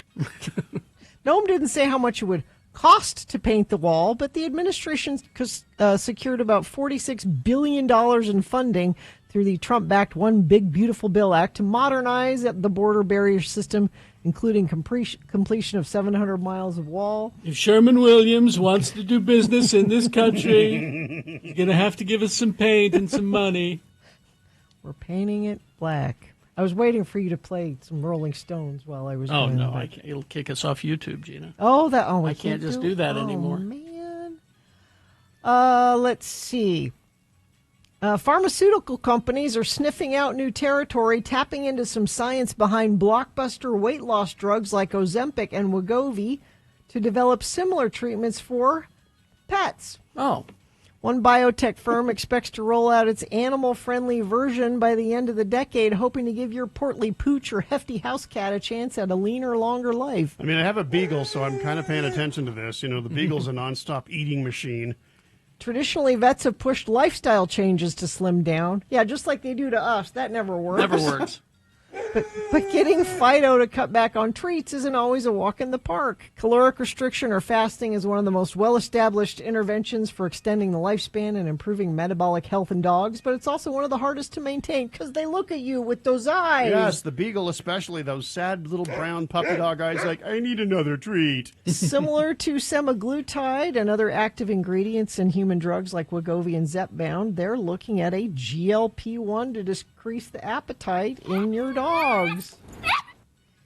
Well, it works. I've lost 45 pounds on that stuff. It's great. Hudson's got a little junk in his trunk. Yeah. He could Well, Todd, you do look at without. me with those eyes. I got to give you a treat. I need some bacon, Gina. It's National Bacon Day. Carrie, you have to help me out with You got about 3 minutes. Okay. Oh, the sad story. Female Chinese red panda that came to Utah's Hogle Zoo in November passed away. A dedicated animal care and veterinary teams that treated Kiara, the 8-year-old red panda, said they had noticed a rapid decline in her health on August 14th. Utah's Hogle Zoo veterinarian team provided immediate advanced care. She was later taken to MedVet Salt Lake City for evaluations. Despite the veterinarian's best efforts, Hogle Zoo officials say Kiara responded minimally to treatments, and it became clear she wouldn't recover. Kiara had been suffering from gastrointestinal challenges the last several months.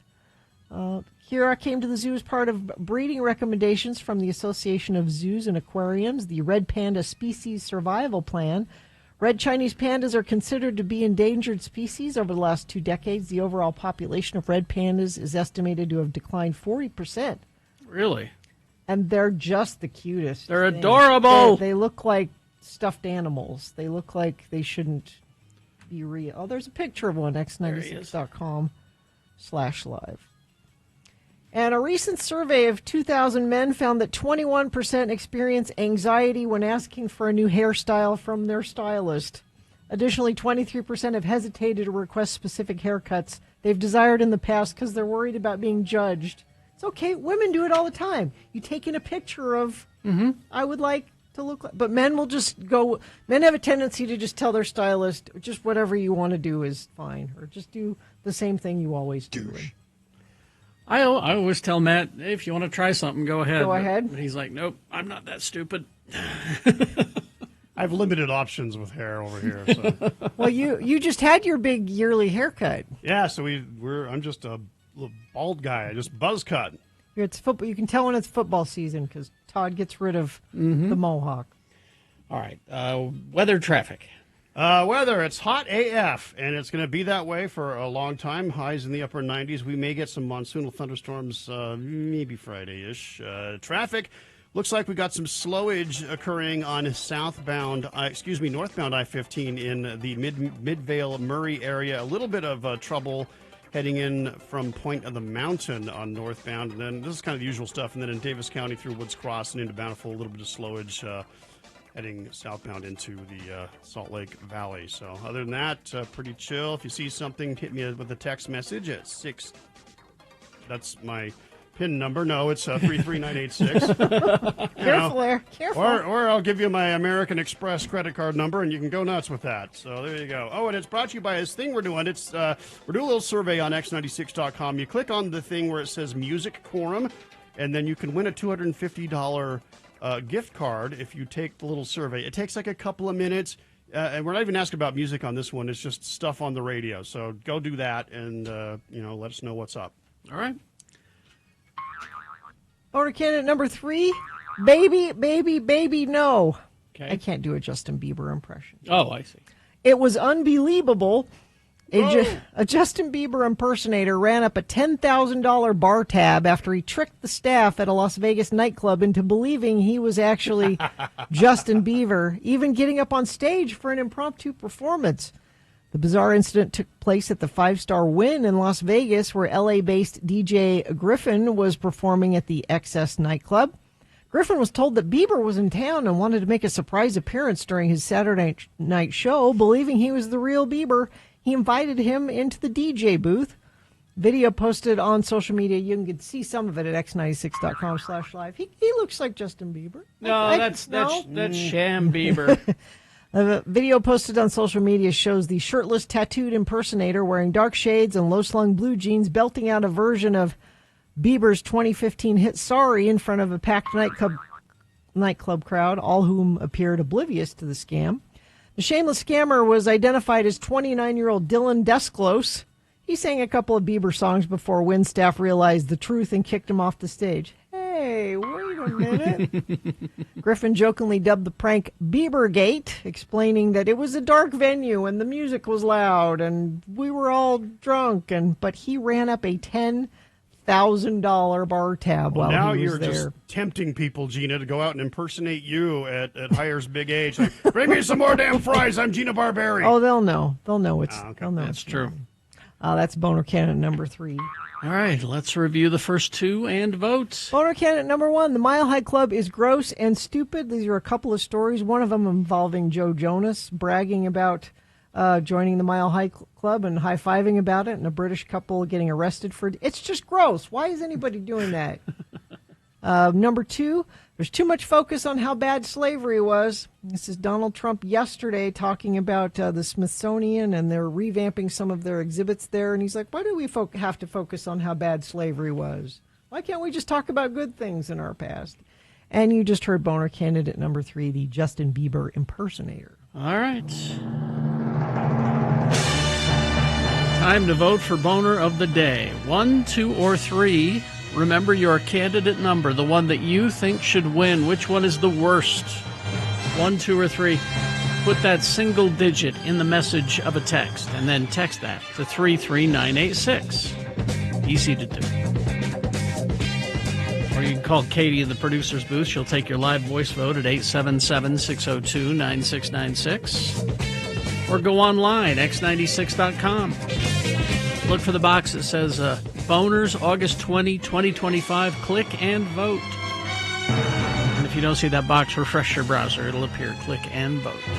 All right, you got about 300 seconds to get your vote in, so go. Now, as soon as we award the boner, that means the phone lines will be wide open, cleared just for you.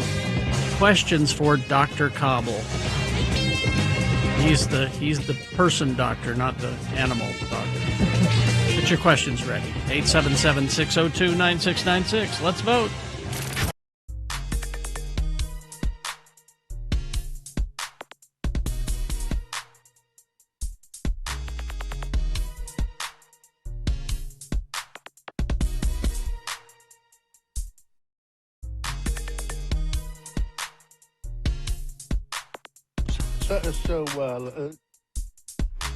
You went to the rodeo. I did. My cousin Jubal, his son Rowdy, was representing the great state of California in the National High School Rodeo Championships.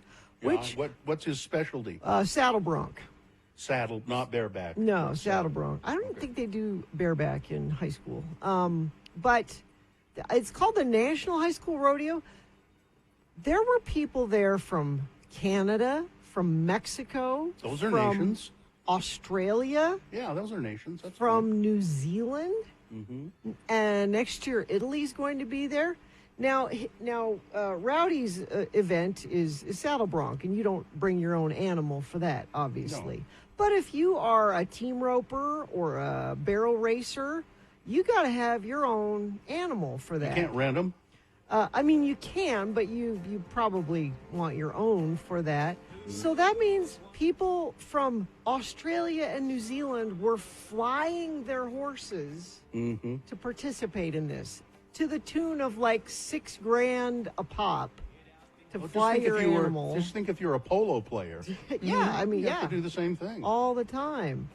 And I think some of the countries that sent people, they're not expecting people to pay that. They help them do that, but... So how was it? Well, so first of all, I went up with the Sainted Mary Claire, and she said, let's stay at the Little America because it's close by. They have the original Little America up there. And you guys know the story about how the Little America started. I don't know. Earl Sinclair needed some place to... No, he was working at a sheep ranch in Wyoming, and there was a horrible blizzard snowstorm. And he got stuck in the blizzard and had to ride it out in his truck.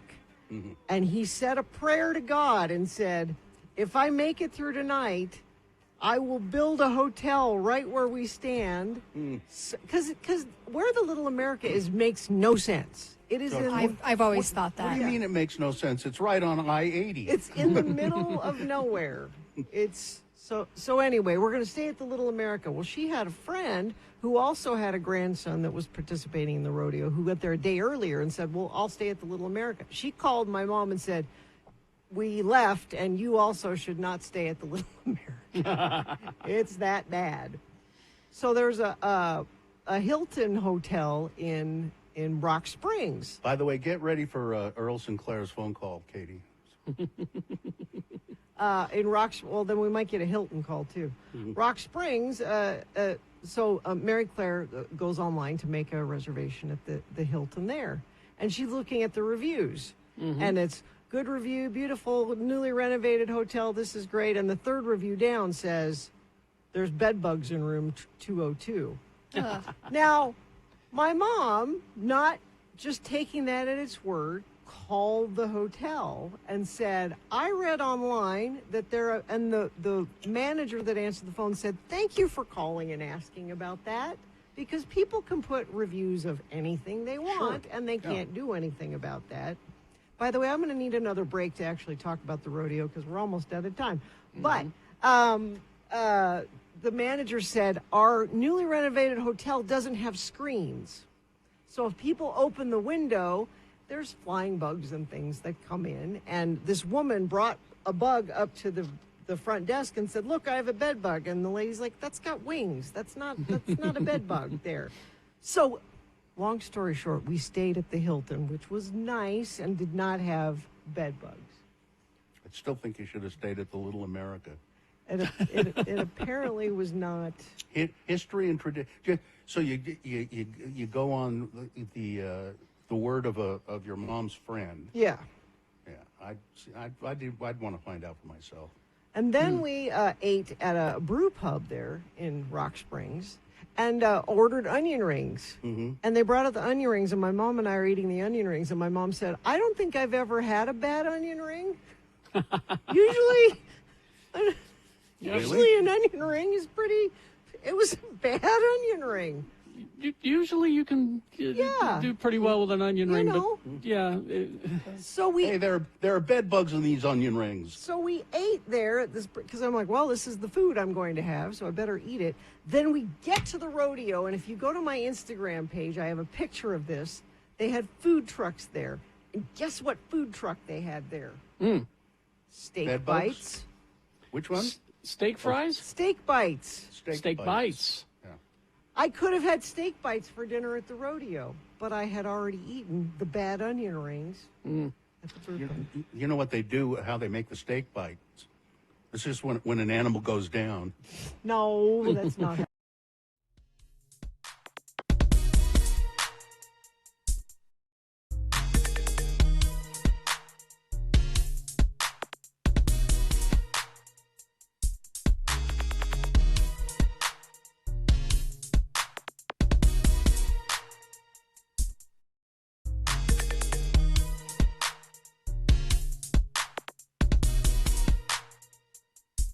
All right, 7:48. Time to award Boner of the Day. And this morning's boner is brought to you in part by garlic noodles that I had at Sapa last night, which I didn't realize Sapa had taken over Bert's Tiki Lounge.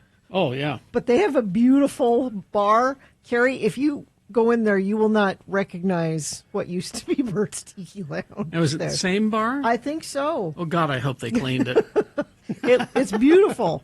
Yeah. It's beautiful. And I read the sponsorship already Oh, earlier, okay. so your ad here, email Nick Davis at X96, and he'll get you your spot right here. You'd be sponsoring this right now. a boner candidate number 1, the Mile High Club is gross and stupid. 2 stories of people thinking the Mile High Club is good, and it's not. It's gross and stupid. Boner candidate number 2, there's too much focus on how bad slavery was. This is more coming out about the Smithsonian and Donald Trump saying they need to quit making it so woke and depressing and wants to remove all that and only have nice things in there. And boner candidate number 3, Baby, Baby, Baby No. This is the Justin Bieber impersonator who managed to perform and run up a $10,000 tab at a bar in Vegas before they realized, wait a minute, that's not Justin Bieber. We don't have the results. I don't, anyway. I don't either. Yeah. Oh, they're coming. Here they come. Apparently they're coming. Where are they? I think we know, but I mean, I don't know. Hard to say. I'm pulling for the Justin Bieber impersonator myself. Oh, here we go. We got it. There we go. Let's oh, see. Wow. Jeez. I think we knew. Yeah, we I mean, I tried to put things other than Donald Trump in the boner candidate, but so we had 10 votes for number 1, 12 votes for number 3, and 296 votes for slavery. Why do we have to focus on how bad slavery is? There you go. That's your boner of the day for today, August 20, 2025. Now qualified to be boner of the week. All right. Dr. Cobble is here. Hi, Dr. Cobble. Good morning. This is our good friend, Dr. Cobble. He's the people doctor that we have on every other week to answer your medical questions. Something that's been bugging you. Maybe you're trying to decide if you need to get this looked at. Maybe run it by Dr. Cobble. That's where I'm at. 877-602-9696. Dr. Cobble, Todd has a question to get us started this morning. So I have this twitchy little thing on my eye, and it's just below the eyelid, and it will not stop. Like it's just jumping and moving, and it's not bothering me. I don't really feel it, and it isn't like jiggling my vision. But I just know that everyone that looks me in the face is seeing this happen, and it's been going on for like a week. What is up with that? Yeah, I mean, blepharospasm is pretty common, and that can last for days to weeks. Usually doesn't indicate anything, and so I would just ignore it. Okay. If you're not having pain with it and not having any infection symptoms and not having any vision changes, it'll go away. So I'm not like stressing eventually. out or freaking out or losing my mind or anything. Should you be stressing out, or is stress causing it? Well, he is in radio. Yeah, I'm in broadcasting, so that's kind of crazy. No, actually, I had a physical just not that long ago, and everything was just fine. So, yeah, I have that from time to time, and it could be 3 years before I have it, and sometimes it lasts 2 days, and sometimes it lasts 2 weeks. And again, it's pretty common finding. I'm sure the majority of people listening have known someone that had it or maybe had it themselves, but I don't know what the trigger might be. Who knows if it's environmental or... And what's it called again? Blepharospasm. Blepharospasm. I'm having a spasm. You're fine, Todd. You're just spasming. fine. Yeah. Okay. Well, I guess it'll be fun for people now that I know that when I'm having a face-to-face conversation, their eyes are drawn to this twitchy nerve on my face, and I can just maybe I'll play it up. All right. And do they say they even notice it? I mean, a lot of times it's not noticeable other than you can feel it. Yeah, my wife mentioned it. She's brutally honest about these cute things. that she still looks in your eyes. That's you're adorable. right. You're Thank right. you. Try to make it positive, Todd. Yeah, quit worrying about it. Go to the Smithsonian. Yeah. Make it beautiful again. I like it. Exactly. 877-602-9696 is the number to call. Let's go to Aaron. Hi, Aaron. Hi, how are you? Fine. Go ahead. What's your question for Dr. Cobble? So I just have a question. I was wondering if you can tell me why HPV is not part of a standardized STI test. If so many women have it, why don't they do it on a regular test and only on a pap test? Yeah, I mean, we identify it with a pap test. So I think the big issue is you have to get tissue. So with the pap test, we have to scrape that area and send it in, and they'll culture for HPV. But I don't think you can get it with can't get it with blood work, and I don't think you can get it with a urine sample. So you have to get a pap test to see if you have HPV in that area, and then if HPV is in other areas, they have to do a biopsy. So, if somebody's worried about it in the gastrointestinal tract, whether it's the top or the bottom, they have to do a biopsy or a tissue specimen. All right.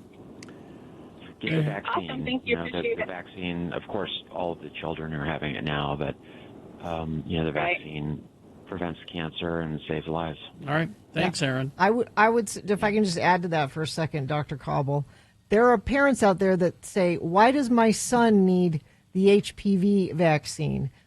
Because your son's probably going to have sex sometime with someone, and he could pass it along. That both boys and girls need that vaccine, and they need to have it before they're sexually active. A lot of parents will be like, well, I'm not going to have my son get a vaccine for HPV. He's not even sexually active. It's important to get it before you're sexually active, right, Dr. Cobble? Yeah, I mean, you see in the news all the time people that got oropharyngeal cancer from that virus, or rectal cancer from that virus, or some genital cancer from that virus. So I just think that, getting the virus young and early, get the protection. There was a lot of talk 2 or 3 years ago. We'd see vaccines for other cancers on the market in the next 5 to 10 years. I'm not sure how the current administration and their approach to medical care will affect that, but I would love to see vaccines that prevented breast cancer and prevented prostate cancer and prevented liver cancer and pancreatic cancer and kidney cancer. I mean, it would be lung cancer. It'd be amazing if I could go in and just get a vaccine to lower my risk for those cancers by 98%. We should be pursuing that sort of thing actively, right? And there are facilities that are, but again, a lot of that funding has been withheld from this nationalistic federal government that just wants to profit. Todd, all you have to do is drink some milk and do some push-ups, and that will cure all the cancers. Push-ups and pull-ups. All right.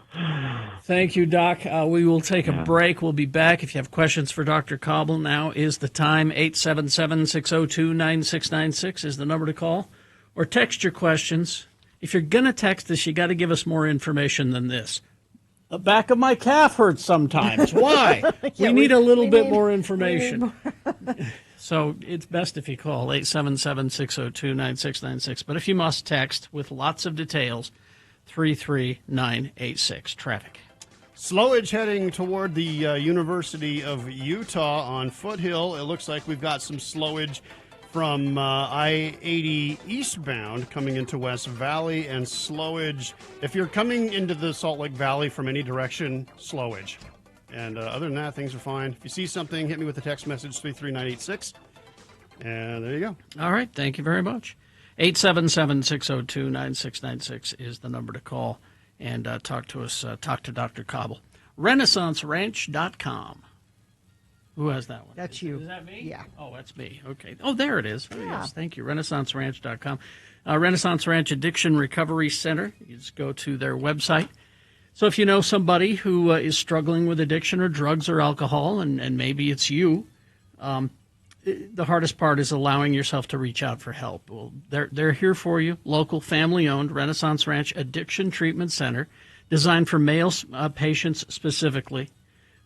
They offer residential and outpatient services. They're staffed by recovering addicts who have a great empathy because they understand addiction cycles. So help is out there. You can schedule your free consultation, and read compelling success stories online when you go to RenaissanceRanch.com. Don't worry about spelling Renaissance. Your computer will do it for you.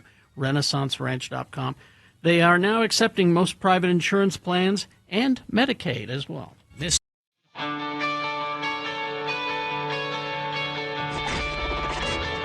now, A Morsel of Murder with Gina Barberi Radio from Hell on X96. A British man, they have murder there too.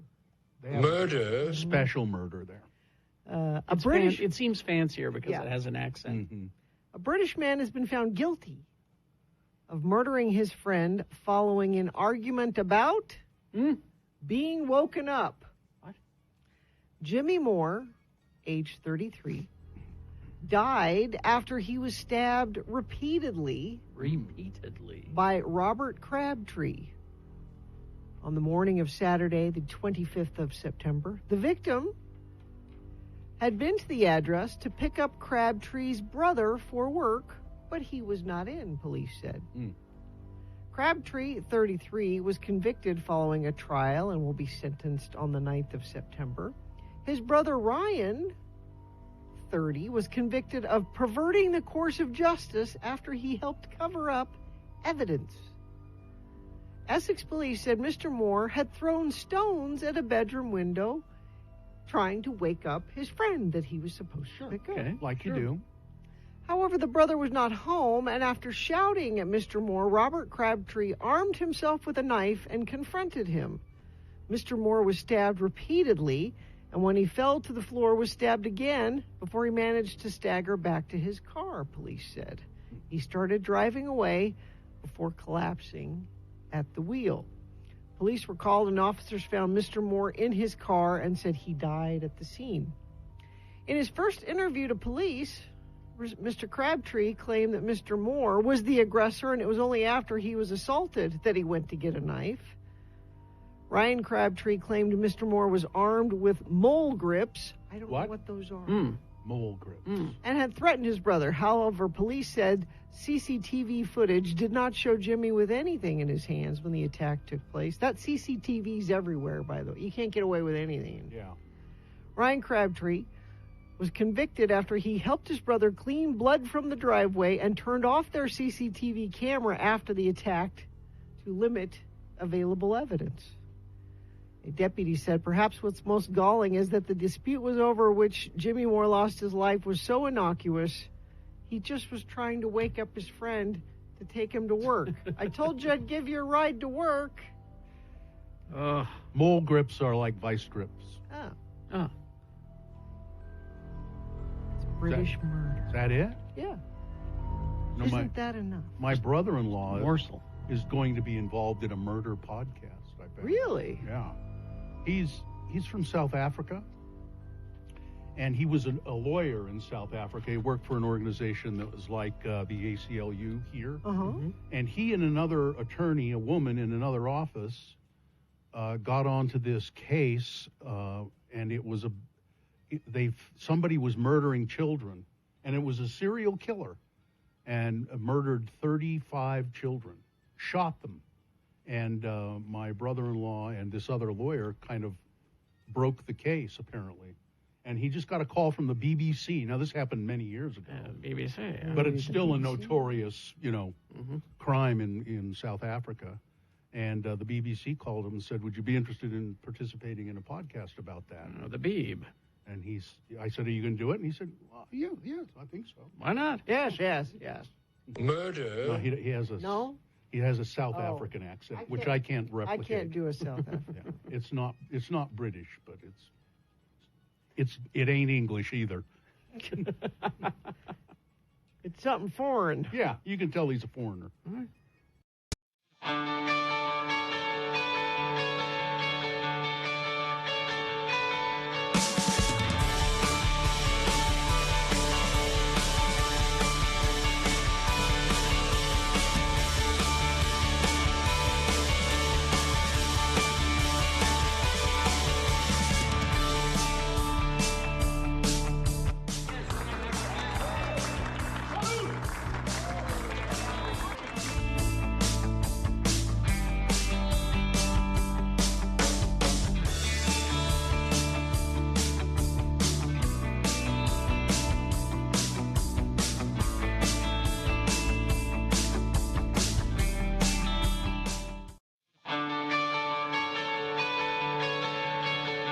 sticks. And I got a text message from Dave in Midvale. He's listening at work already in Midvale. He says, Todd, don't sweat it. I've had the twitchy eye going on for 3 weeks, and then it just stopped. So In Midvale. Yeah. In Midvale.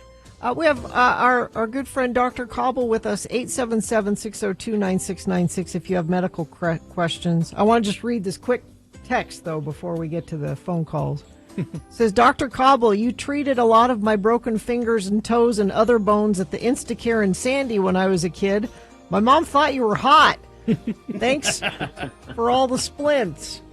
Oh, Gina, did you write that? No, I didn't. One of your kids, right? All right, that was sweet. The splints. 877-602-9696. Let's go to Cynthia. Cynthia, are you there? Hi, yes, I am. Go ahead. Well, I get these horrendous cramps in my legs and my hamstrings and my calves and sometimes my forearms down to my hands. And it always happens when I'm asleep, and it just wakes me up, and they are horrendous. Yeah, and I no think doctor knows what causes them. Well, I think, without knowing your full history, it's a little difficult, but sometimes certain medications, if you're on them, can have that side effect that's not very common. Sometimes it's just restless legs, and going on a medication that works on the dopamine pathway in the striatum, the motor pathway of the brain, can help. Sometimes it's low magnesium. So sometimes going on magnesium, 500 to 1,000. Okay. You got to go on the higher dose, so 500 to 1,000. Could be low B12, could be low vitamin D. I would check thyroid. Metformin, would that do it? Should not. No, I would worry more about central acting drugs. I don't think that, glucose modifying drugs or blood pressure drugs would do it. In rare cases, 5% of the time, a cholesterol drug could do it, but I would typically think it would be all the time. So I think, talking to your clinician about maybe doing some metabolic blood work, B12, vitamin D, free T3, T4. I've had all of that done. Okay. And then I would maybe talk yoga about... does help, but I don't stick with it. Oh, you should stick with it. Well, yeah, that's... I know. If it's helping, I know. But you might talk to your clinician about pramipexole or ropinirole or gabapentin if those are appropriate. Those might help with that muscular overactivity when your autonomic nervous system tries to relax at night. Okay, Cynthia? It's fixable. I think there's an answer for it. Yeah, so I think that's frustrating. I think there's an answer for it. I think if your primary care doctor can't get there, then maybe a neurologist could have some value for you. There you go. Boy, a lot of HPV questions are coming in now since we opened up that subject. Here's a text one. My fiance has HPV, and we have had sex many times. Do I have it now, and what is going to happen to me? I mean, 1 in 4 people have been exposed to HPV. Usually you'll clear it on your own. It can take 12 to 24 months if you notice the little warts. Mm-hmm. Again, I think for women, if they're getting their Pap test every 2 to 5 years is recommended, and the Pap test doesn't show it, then I'm not worried about those types of things. I think that once you're getting your colonoscopy or rectal exams, then they'll be able to evaluate to see if there are changes there. I think if you were to develop upper pharyngeal problems where you're getting hoarseness or change in your voice or acid heartburn and you're over 40 to 50, I think getting scoped on the top side makes sense. But the risk is pretty low, but it's just so nice to prevent the risk of developing that virus and getting cancer. But most people clear that virus. The majority of people that are exposed to it, 1 in 4, will clear that virus without long-term risk of cancer. But again, if you can avoid it with a vaccine, then you don't have to worry about it. Well, yeah, a lot of people are texting in now saying, I've been with this person for over a year, and, they're worried that they're going to get it now. And somebody else is saying, and I touched on this, but maybe you can go into it a little more in depth. They said, I'd like to ask Dr. Cobble why they don't administer the vaccine to adults. I sort of touched on that, but maybe you can be a little clearer about that. Yeah, I think the hard part, the FDA is so strongly regulated. It's there to protect the population, protect the citizens. If the study has not been done by the institution or manufacturer in that population, then it's not approved. So if the manufacturer does not do the study in adults 40 or above, showing the safety and efficacy, that it can't get approved. So that was a big push on COVID, for example. They're like, well, it got approved for adults, not approved for children yet.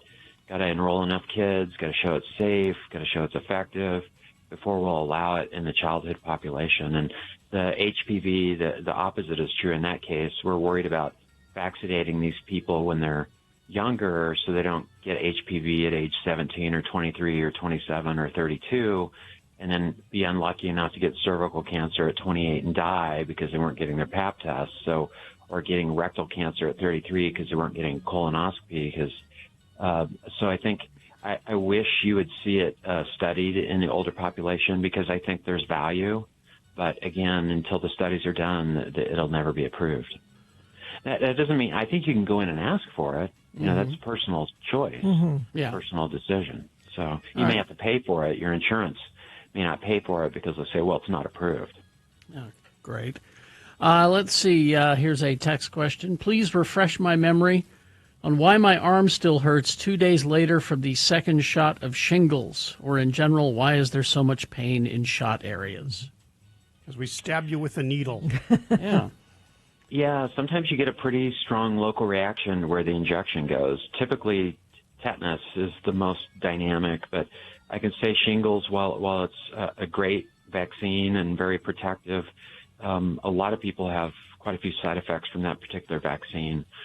So typically it's going to bother you for 3 to 10 days. For me, tetanus bothers me the most, and that usually makes my arm pretty sore for 5 to 7. But it's a local reaction to the immune response that the vaccine is trying to stimulate. All right. Gina, did you have a question or two? Oh, well, so Dr. Cobble, I broke my foot and my ankle a few weeks ago. And I'm wondering if there's supplements or anything I can take to help that heal a little faster. And I've been relying a lot on ibuprofen, and I'm worried about taking too much of it. Yeah, I think vitamin D, 5,000 to 10,000, probably helps bones heal. If you want to come into my clinic, I'll splint it for you, Gina, and then you can write another text. Hi, Dr. Cobble. Like, Gina, I just saw you yesterday. It's 7 days in a row. But I think ibuprofen, if you don't have high blood pressure, it's not elevating your blood pressure, your kidneys are normal, you don't get acid indigestion or stomach problems with it, ibuprofen is a great analgesic, anti-inflammatory. You can take up to 12 over-the-counter 200 milligram pills a day. If you find that 1 or 2 or 3 times a day works, then there's no reason to go higher. I think sometimes a leave is a little bit easier because you can take up to 5 of those a day, so you're not popping a pile of pills. Tylenol is remarkably safe, so you can always add Tylenol for discomfort to either ibuprofen, Advil, Aleve, one of those products. But I think vitamin D, vitamin D is probably your best option for bone health and bone regeneration. Okay, great. Thank you. Yeah, awesome. See, that was easy, wasn't it? He knows stuff. Of course he does. All right. Well, thank you, Doc. Yeah, and Gina, get your HPV vaccine. I got it. All Well, right, there you go. I did. My kids have had it, though. Oh. I haven't had it. It wasn't a thing when I was little. But No. Thank you, Dr. Thank Cobble. you. We'll talk to you in a couple of weeks. Thank you. Traffic, please. I'm seeing slowage in every direction from Utah County, from Tooele County, from Weber Davis County. If you're heading toward downtown, you're seeing intermittent slowage. Some slowage around the University of Utah heading in that direction. and especially on eastbound I-80 through West Valley. So you're these are just the normal slowdowns, but they're extra finicky this morning. Traffic brought to you by Haster Games. For board games, Magic the Gathering, Pokemon miniatures, dice, paints, and much more. Visit Haster Games at 6831 South State or HasterGames.com. Beat Gina coming up after these messages and a song. The song is on vinyl, just so you know. But Beat Gina coming up. What is our prize for Beat Gina? This is cool. So Gabriel Iglesias, who's hilarious, Yes. Fluffy is his nickname. He's going to be at the Utah State Fair. They got some good stuff at the fair this year. He's performing on the 11th of September, and you can win those tickets. Details are at x96.com. Tickets to see Gabriel Iglesias. All you have to do is play Beat Gina. Notice I didn't say you had to win Beat Gina. I don't know why we don't at least pretend that you have to win it. 877-602-9696 is the number to call. Multiple choice pop culture trivia in Beat Gina for those Gabriel Iglesias tickets. All right, stand by for that. Stockton 12 Honda. They're still doing their Honda summer event. It's 100 degrees, so it can still be the summer event. Great deals on every new and used Honda. Save big at Stockton 12 during the Honda summer event. They've voted best in Salt Lake City. I know Bill's bought several cars there. My sister bought a car there. They're nice people. They're friends of the program. Here's some of the things they have. The all-new 2026 Honda Passport. You can go check that one out. They've got the CR-V, the Pilot, and they have a hybrid, too. I love a hybrid. I think they're really sweet. You can explore the new Trail Sport trim of the new 2026 CR-V Hybrid, built for adventure and efficiency. You can test drive one today at Stockton 12 Honda. Big news for your wallet. Trade-in values are at their peak right now. Used car values are the highest they've ever been. The best time to trade in is now. Trade in your current ride. Get top dollar today. Stockton 12 Honda, the most trusted name in Honda vehicles for over 25 years. Go see them if you're looking for a new car. They will help you out. Stockton 12 Honda. Well, before we get to our game, this word from Lorillard. Oh.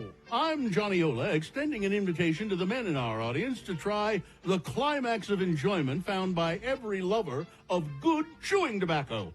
It's Lorillard's famous Climax Plug.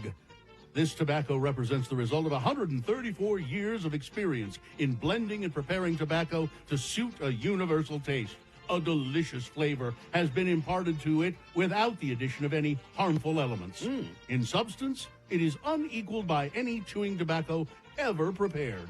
When you want a delicious, satisfying chew, try Climax Plug. What? Okay.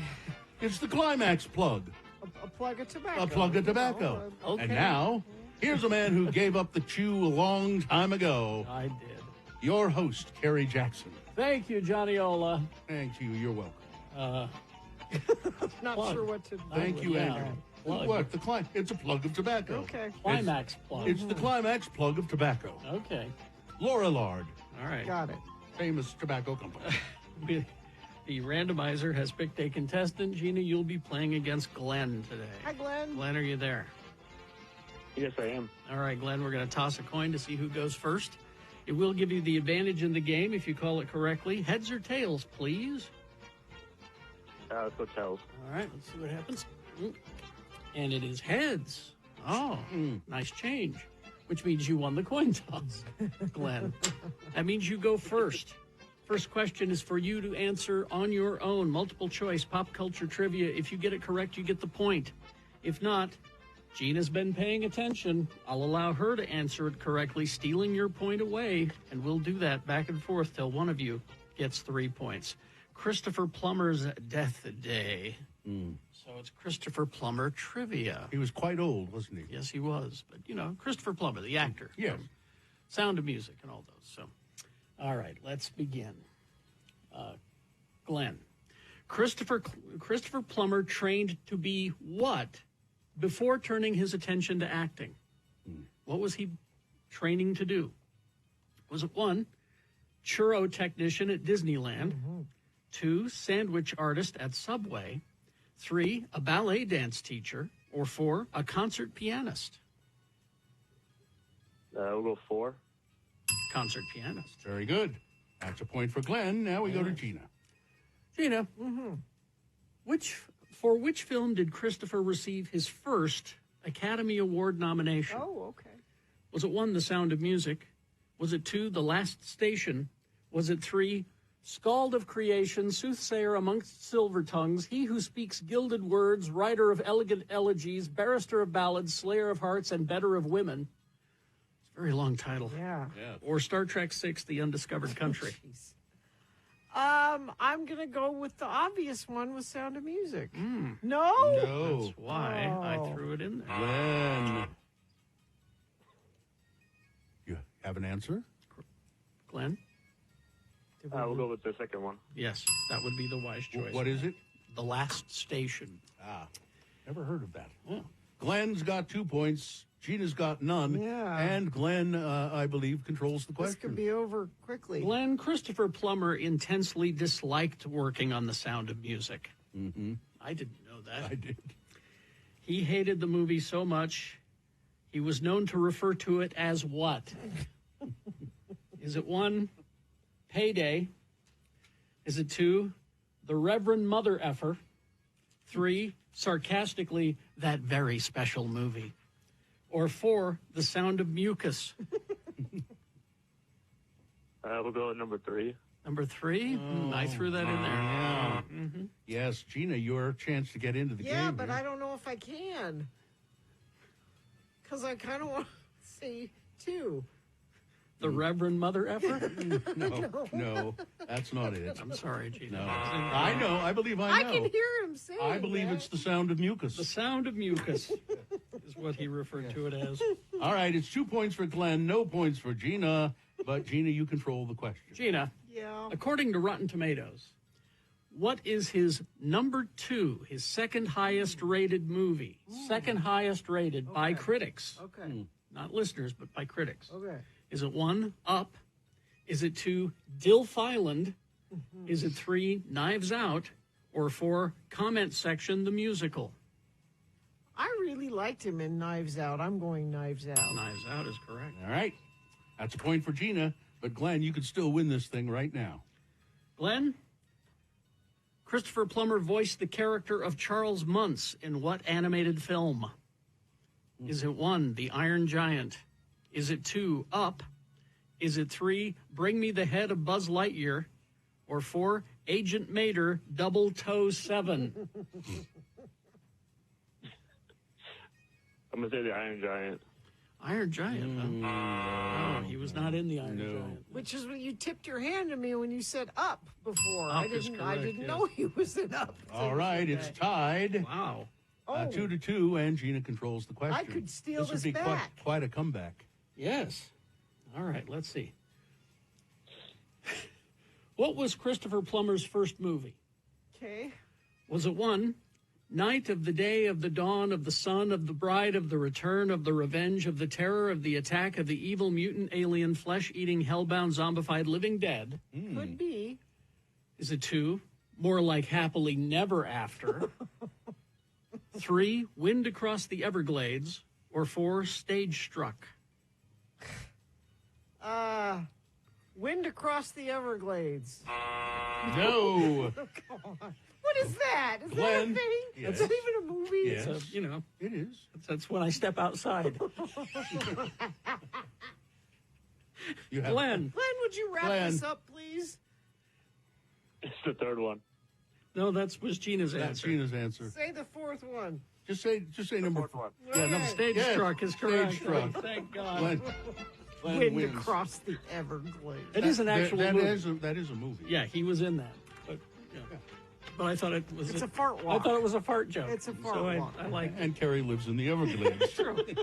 Glenn, Used to. Glenn, I don't know what happened there, but I think you won, and Yes. I think you're going to go see Ink.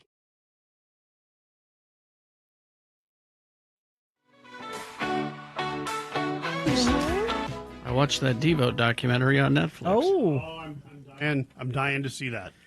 It's really good. Yeah. It's really, really good. Even Did if it make you like him more? yeah, even if you're not a fan of the band, you learn stuff. Well, any documentary on any band that has a legacy like that is always good. Like the Billy Joel documentaries, I was watching those.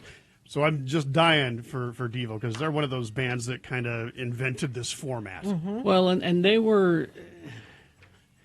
They were never perceived as punk rock, and they wouldn't consider themselves punk rock. But their attitude was more punk rock than just about any punk rock band that was around at the time. I mean, they were throwing away deals that would have given them hundreds of thousands of dollars just because it wasn't right, you know? I mean, anyway, quite enjoyable. All right, it's time for Beat Gina, brought to you by... Don't miss Big Head Todd and the Monsters on Sunday, August 24th at the Snow Park Amphitheater in Deer Valley. Get tickets at the stateroompresents.com. It is. That copy's wrong. Thank you for correcting it as you're reading it. Yeah. The copy's always wrong. I have to do that on the fly, too, Todd. Well done. Yeah. Jeez. Oh, we don't have any announcer today, no, do we? We do. It's Toddiola. Toddiola? Hello. There you are. I'm Toddiola. I'm the illegitimate son of Johnny-ola. He doesn't ever like to take me out to the family reunions. He rarely speaks of me, and he hasn't given me a birthday gift, well, ever. Oh, it's too bad, Toddiola. If my father, Johnny, only loved me as much as I wished he did. Beat Gina brought to you by Body on Tap Shampoo for the look of fuller, thicker, more manageable hair. Body on Tap is a terrific bodybuilding shampoo that leaves your hair clean, really clean, with a dazzling shine. Because Body on Tap is different. It's a fabulous shampoo made with a touch of beer and combined with the fragrance that's fresh, light, and elegant. Try it. You'll love what it does for your hair. Move over, Wella Balsam and Prell. There's a new shampoo in town. Is Prell still around? Gina sent me the Body on Tap thing this morning, and I was just like, oh my God, this is too good. And I forgot they made it with beer. So how many of the Generation X folks listening right now were like, dude, let's drink some Body on Tap. It got beer in it. We think that's why it got pulled off the shelves. Probably, but anyway, I enjoyed that sponsorship way too much. Thanks, Gina, for that. The randomizer has picked a contestant. Gina, you'll be playing against Tammy. Tammy, hi. Are you there? I'm here. All right, Tammy. We're going to toss a coin to see who goes first. It will give you the advantage in the game. You call it heads or tails. Tails. All right. Let's see what happens. With the skill of a high school football referee, Kerry Jackson on the coin toss. Heads. Sorry, Tammy. Gina goes first. Gina goes. Right. It's multiple choice pop culture trivia. If she gets it correct, she gets the point. This is her question. If she gets it wrong, then I'm going to ask you the same question. You can steal her point away, and we'll go back and forth till one of you gets 3 points. And I'll attempt to keep score over here. It is Kei Hui Kwan's birthday today. Dr. Jones. Who? Short Round from Indiana Jones. You remember that actor? It's okay, Tammy. Don't worry. It'll be fine. And it'll be fine. Don't worry. I'm going to lose, Gina. It's all right. I've accepted it. Just take your win and run with it. Oh, so we're not going to play?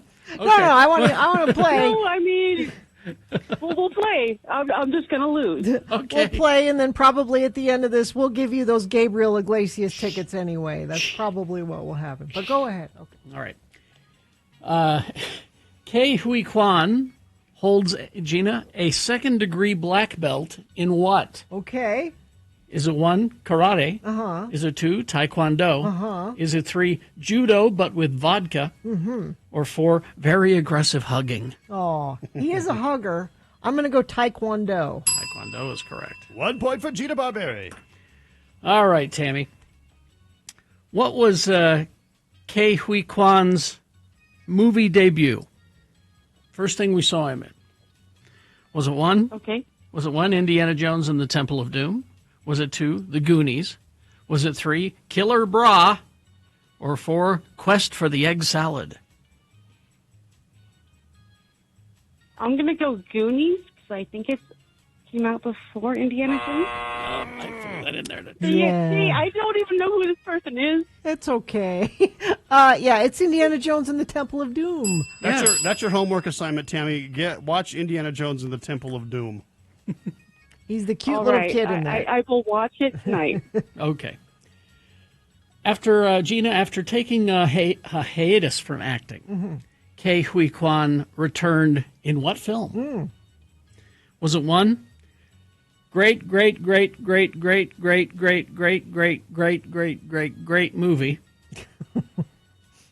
Was it 2, Easter Bunny, Kill, Kill? Mm-hmm. Was it 3, Finding Ohana? Mm-hmm. Or 4, Everything Everywhere All at Once? Everything Everywhere All at Once. No, you tricked me, Kerry Yes, Jackson. All right, Tammy, you have a chance to steal and get the point. You know, I actually know who we're speaking of now, and I feel bad.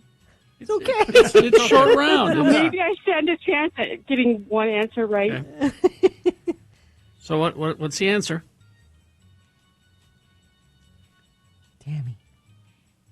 Tammy? She's quietly... Give me the answers again. Quickly Googling. Oh, okay, the answers. After taking a hiatus from acting, Ke Huy Quan returned in what film? Great movie. 2, Easter Bunny, Kill, Kill. Or 3, Finding Ohana. I think you missed one great Well, on the first answer. They're 12. But that's okay. I still don't know, but I'm going to go with C. Finding Ohana? That is correct. Oh, Tammy got a point. Woo! I got a point! I'm not an absolute failure. No, you're not. How many points Tammy. does she have? Just one. I'm going to call my mom and let her know. It's 1-2. All right. Gina? No, this is Tammy's. I got Tammy's that one question. wrong. Yeah. Okay. We might tie it up now. During the filming of Indiana Jones and the Temple of Doom, what did Harrison Ford teach Ke Huy Quan to do? Was it 1, how to play poker? Was it 2, how to swim? Was it 3, how to kill a rat with an oboe? Or 4, how to succeed in business without really trying? How to play poker? I did that because they play poker in the movie, yeah. But he taught him how to swim. Swimming! Barbarian with 3 points. All right. But Tammy, you did better than you thought you would, and I think that deserves a prize. I got a point. We're going to give you those Gabriel Iglesias tickets. That's right. You get to go see Fluffy at the Utah State Fair on the 11th of September. X96.com has all the details about Gabriel Fluffy Iglesias. Hang on the line. All right. Well, let's see. Big Boy News now, brought to you by... It is brought to you by Big Head Todd and the Monsters on Sunday, August 24th at the Snow Park Amphitheater at Deer Valley. Get tickets now at thestateroompresents.com. Thank you very much. I have 2 dangerous food stories. Utah Department of Health and Human Services, along with Utah County Health Department and the Utah Department of Agriculture and Food, are investigating a norovirus outbreak in Utah County connected to frozen half-shell oysters from South Korea. Oh. Food and Drug Administration announced potential norovirus contamination on frozen oysters. At the time, restaurants and consumers were advised not to sell or eat them, harvested between December 30th, 2024 and February 6th, 2025. Now, Gina, you're like me. We're probably both way ahead of everyone on this, not eating the oysters. Todd, I know many ways I'm not going to die, and That's one of them is... Any oyster food-related... Currently, Utah officials, I know. We had some of the best oysters that Sue has ever had in Korea. So, yeah. I'm sure they were fine there. We live in a world with chicken nuggets. Who's dying from chicken nuggets? That's what I wanted. Utah officials report they're aware that the frozen oysters recalled due to July have been distributed to restaurants in Cache, Davis, Salt Lake, and Utah counties. Other counties may have received the potentially contaminated oysters as well. The FDA has also become aware of potential norovirus contamination in an additional lot in South Korea, so there could be more on the way. Well, see, now you did that story, and Sue thinks I was trying to kill her on Friday. Oh, no. We went to the oyster bar, and I said, "You ought to get some oysters." I'm sure there it's fine. I'm She sure. thinks- I'm sure there it's fine. She thinks I was trying to kill her now. And the FDA is warning consumers not to eat certain great value raw frozen shrimp sold at Walmart. Well, not a problem. Due to possible contamination. U.S. Customs alerted the FDA to the detection of the radioactive isotope in shipping containers at 4 ports. These are Wait a minute, what? radioactive What's going on in our world? shrimp. Testing on the shrimp from Indonesia also tested positive. While no contaminated shrimp has entered the food supply, the FDA is recommending a recall of all BMS food products shipped after the initial detection.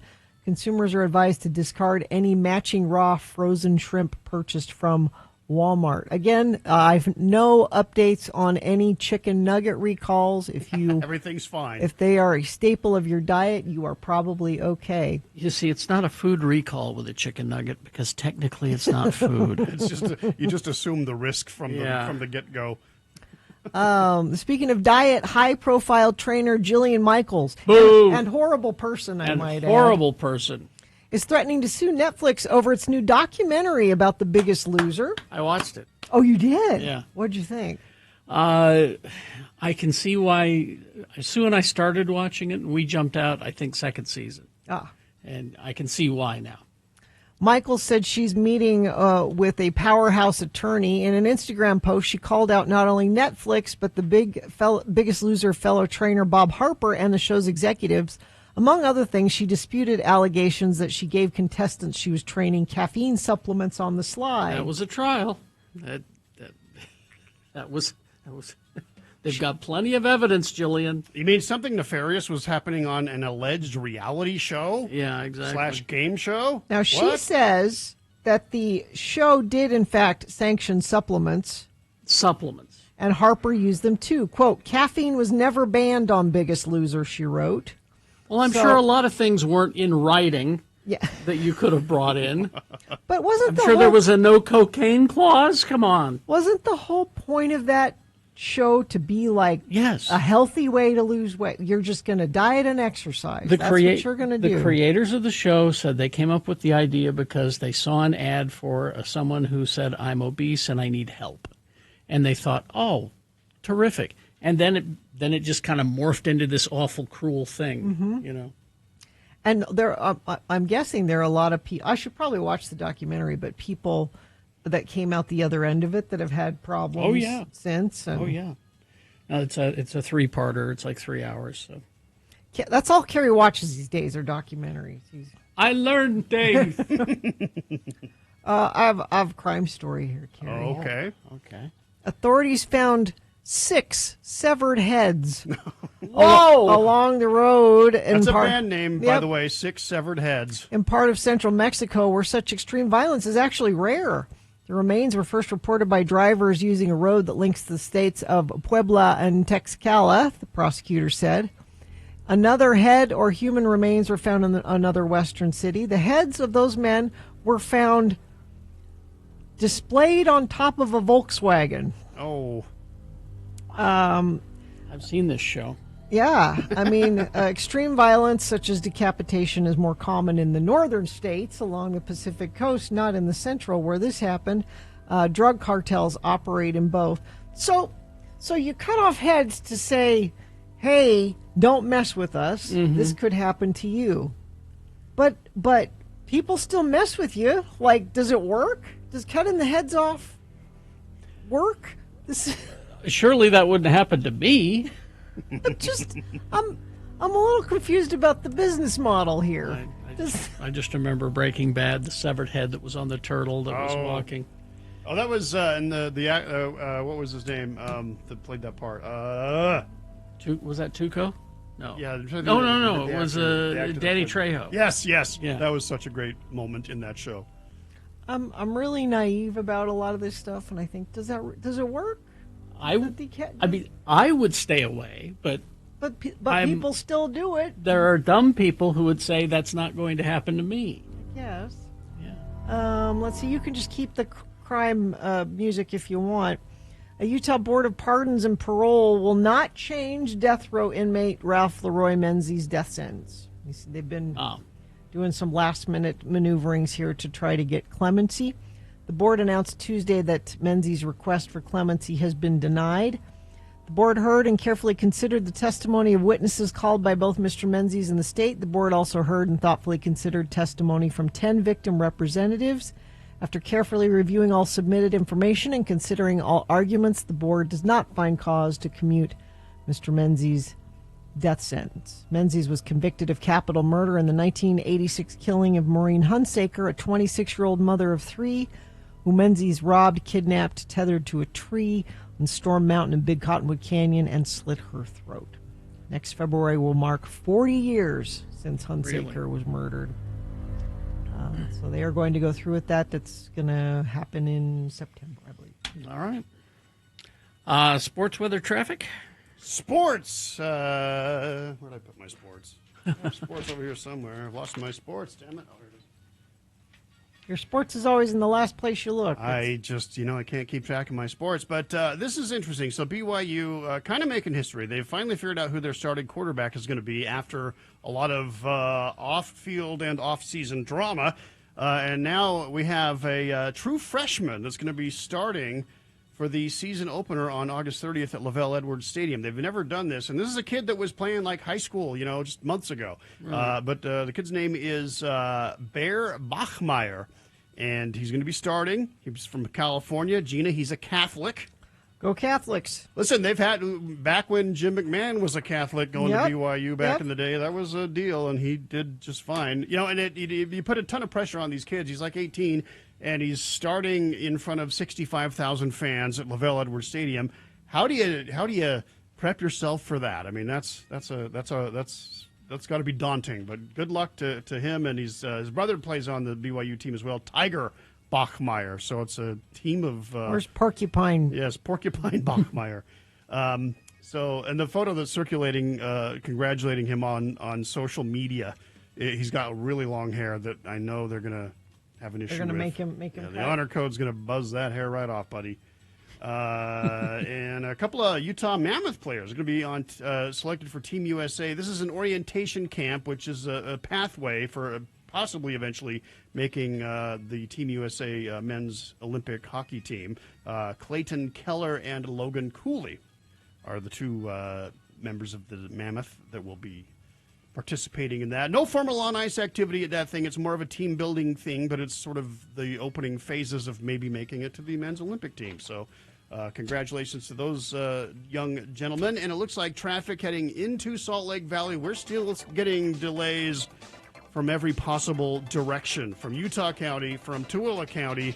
Looks like the Weber Davis, Woods Cross, North Salt Lake area has kind of cleared up, and we're still seeing a lot of slowage around the University of Utah as well. And classes, that has not started, right, Gina? We're still... Yeah, they started. Oh, did they? Okay, yeah. All right. Well, that Start must on be Monday. why. All right.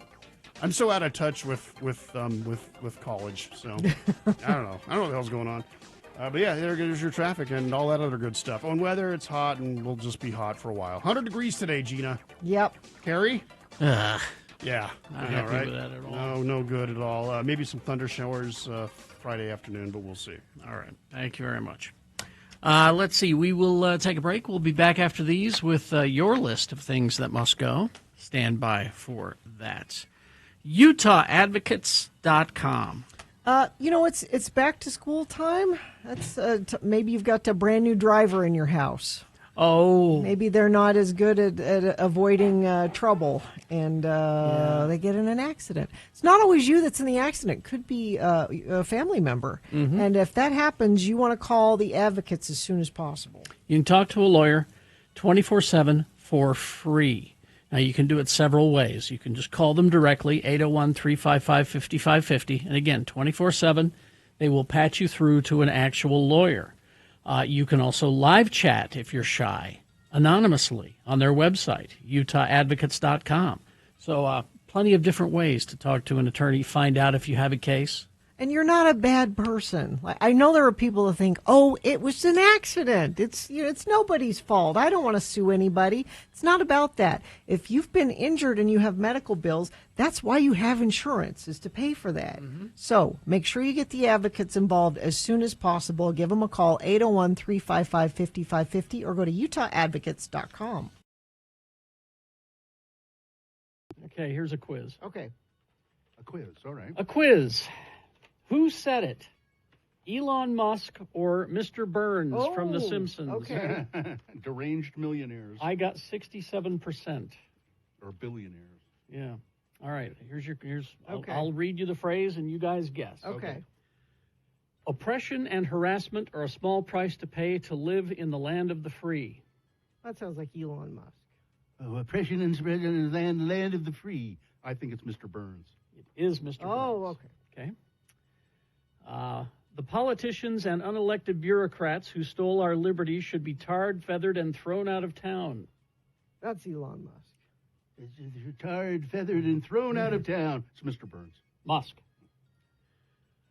I'm not the thief. The government is. Every year you make hardworking Joes like my reporter friend here pay income taxes. Musk.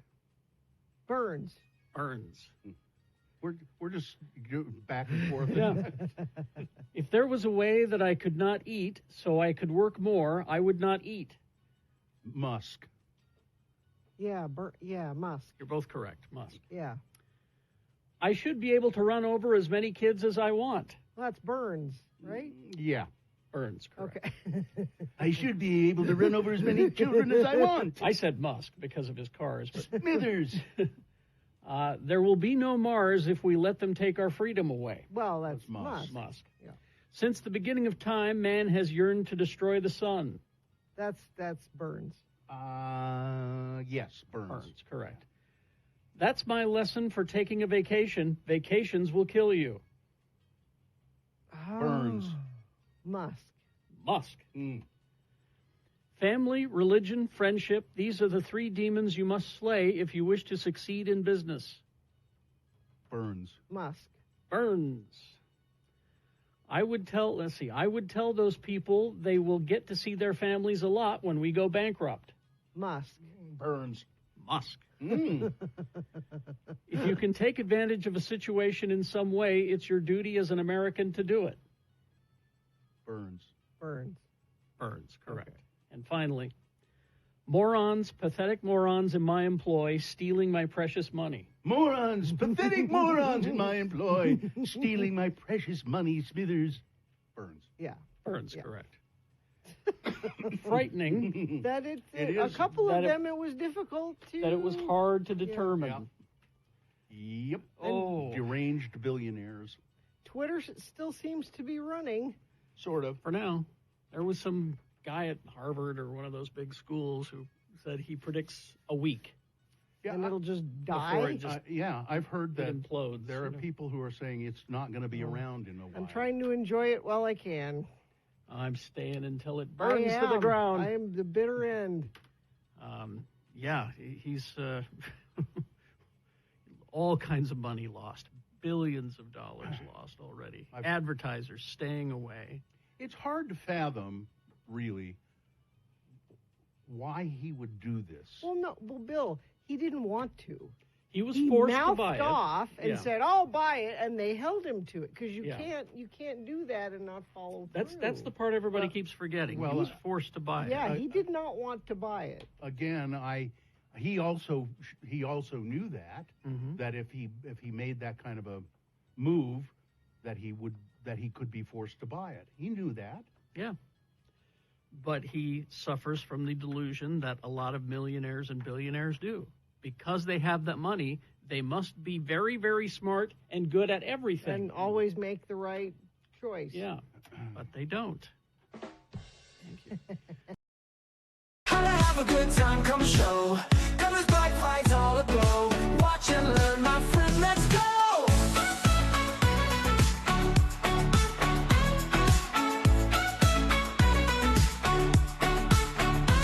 This sponsored, Todd? It is. Things That Must Go brought to you by Big Head Todd and the Monsters on Sunday, the 24th at the Snow Park Amphitheater at Deer Valley. Get your tickets now at thestateroompresents.com.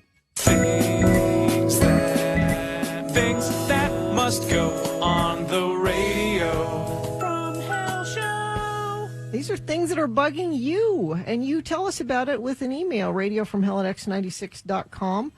Put "must go" in the subject line. If we read yours on the air, we have been told that this works. It's magically delicious. We will read your thing that must go, and oftentimes it goes. It will be vaporized from existence because it's the power that this show has. Now, I'm not a full member of the radio. I'm just like the substitute guy, so I don't know if with me here we can actually rid the world of these things that must go. But Not with that attitude. Carrie, do you want to go first? I can. Let's see. I'll start with one from the foot of Mount Doom. As we all know, the struggle is real. And, having to stir the oil back into the natural peanut butter, that's The struggle is real. it's a real pain. If you buy the bad stuff, you don't ever have to do that. Uh-uh. Oh, We just want ingredients. Peanuts. That's it. That's it. Let's see. Let's go to, this is, I can't see if she says I can say her name, so I will not. Hail, Lords of Morning Radio. When you wake up in the middle of the night and your mind starts going crazy and you struggle to get back to sleep, by the time you do get back to sleep, it's almost time to wake up again. It's true. That must go. Cravings. I started a healthy eating program, and I'm still craving sugary and salty foods I used to eat. I need it to go away. Tripping in flip-flops. Mm-hmm. Every now and then when I'm wearing my flip-flops, the front end gets caught because I don't lift my foot completely, and then I look like an idiot stumbling in the store. Don't shuffle. Pick up your feet. Pick up your feet. Switch to Crocs. You get a little more snug of a fit. This one from Sam. Cosmetic and dental surgery billboards that show before and after shots of patients. Please, for the love of God, no one, and I mean no one, wants to see the before pics.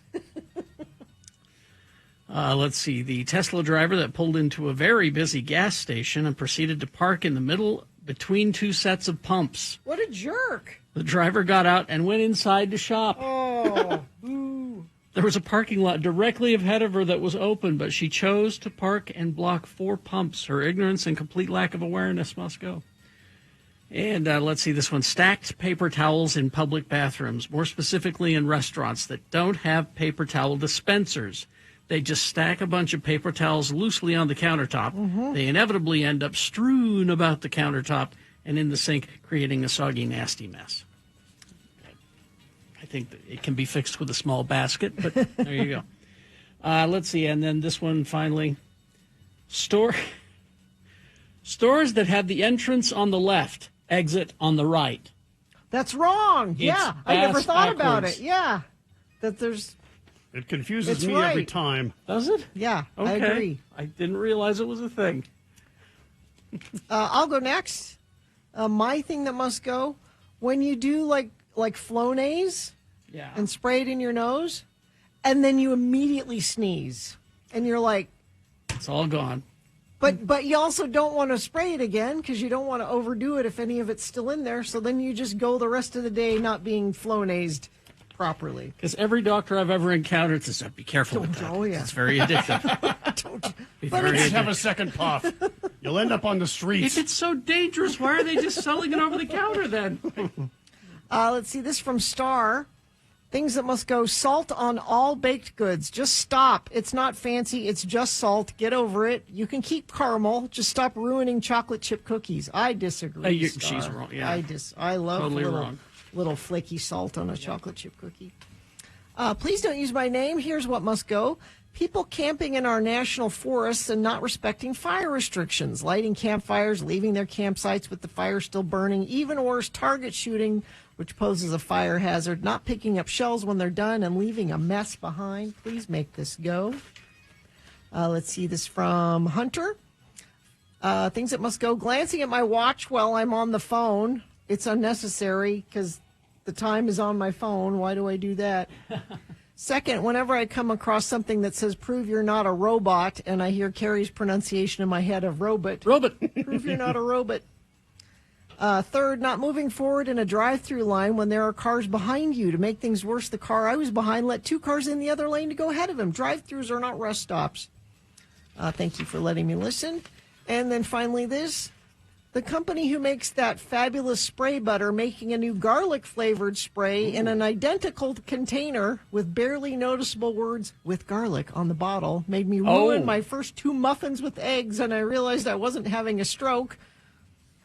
Yeah, you want to make that different bottle for that. Different bottle, I think. Although I do want to try that now. Yeah. That sounds kind of It good. does sound good. Todd? All right, so my thing that must go is, you guys have probably noticed this because it's been going on for a week and no one's really said anything, but I know it's happening, is right here under my eye, there's just been this constant twitch that won't stop. And it's like That's people see annoying. me, people probably think I'm, just having major, stress issues. Well, aren't I'm you? fine. Well, Are you sure? Yeah, I mean, given my line of work, yes, Well, I was I'm going to always. say, when people ask me, am I okay? I always say, no, I'm in radio. Yeah. So maybe that's it. Maybe I'm just stressed out. But anyway, I'll ask Dr. Cobble about that. Maybe Yeah. I need to lay off the caffeine. I don't know. My first thing from one of the listeners, Randy, says, first, thanks for being the best morning show, and thank you for the tickets to Bad Religion and Dropkick Murphys. I had an absolute blast. Oh, good. What must go? Solicitation phone calls. Yes, we hate them. My own auto insurance company called me to reduce my current rates by switching to them. Oh. When I let them know that I'm currently with that company, she said, have a nice day, and hung up. Oh. Wait, I want lower rates. Apparently, they don't try to sell you a lower price when you're already paying them. Just another insurance complaint. Thanks for letting me listen. This one from Dawson. Unattended screaming children running around restaurants must go. It ruins my food and the atmosphere. Parents, please parent your children, because if they smack their head on a table while running, I will laugh. His second thing that must go, crusty boogers that my friends won't inform me of must go. Either my friends need to tell me my nose looks like a gold mine, or those boogers must go. Dawson, buddy, trim your nose hair. Trust me. And then people have a certain type of pet, and they won't take care of them regarding their certain conditions, like not walking your big dog or not cleaning your turtle or hamster cage regularly. Someone please think of the turtles and hamsters. All right, and then finally, Sue says, good morning. You can use my name. Things that must go. She's got 2 items here. My air fryer that makes loud beeping sounds with every button I press. It's like my fryer is telling on me when I make midnight flautas. Her second thing that must go, craving Costco's flautas at midnight. So, there you go. I think Midnight Flautas is a good band name. Things that must go on the radio. From Hell Show. All right, I'm looking at the spray-on butter with the garlic. I'd have to see the other one. Is it obvious that it's... There's a big clove of garlic down in the corner. And it does say garlic. I'm just curious if the cap and label are a different color or what the deal is. I don't know. And is it spray-on real butter, or is this, I can't believe it's not spray-on fake butter? stuff. Which is, it's oddly good. Is it? I put that on my, when we have like corn on the cob or like vegetables and stuff, the spray-on fake butter is kind of good. I can't really tell. Now, you wouldn't want to put it on like a roll or bread or anything, but just something that just needs a little a spritz. Yeah, I'm looking. Okay, the plain one has a red label and a blue cap. All right, the garlic ones have purple labels and purple caps and have a garlic clove on it. So that should be enough. So if you open your eye halfway, you'll be able to tell which one you're buying. I don't see you. Is it like guys' grocery games? Are you running through the grocery store and just throwing things in? Well, I think she said she has both of them in her fridge, and she just reached for the wrong one to spray on, because you don't want the garlic one on your baked goods. No, we accidentally went halfway through a 12-pack of Dr. like the raspberry Dr. Pepper or whatever it was my wife got, and we're like, oh God, this stuff has sugar in it. We didn't get the zero sugar like we thought. You can't tell when you taste it. Well, I mean, it was like, oh, this is really sweet and good. Like, oh, I can't believe it's not having lots of sugar. If your lips are sticking together, there's a situation. There's that whole Seinfeld episode where they like the fat-free yogurt, and they're all going and then they have it tested, and it's not. It's not fat-free. Yeah, exactly.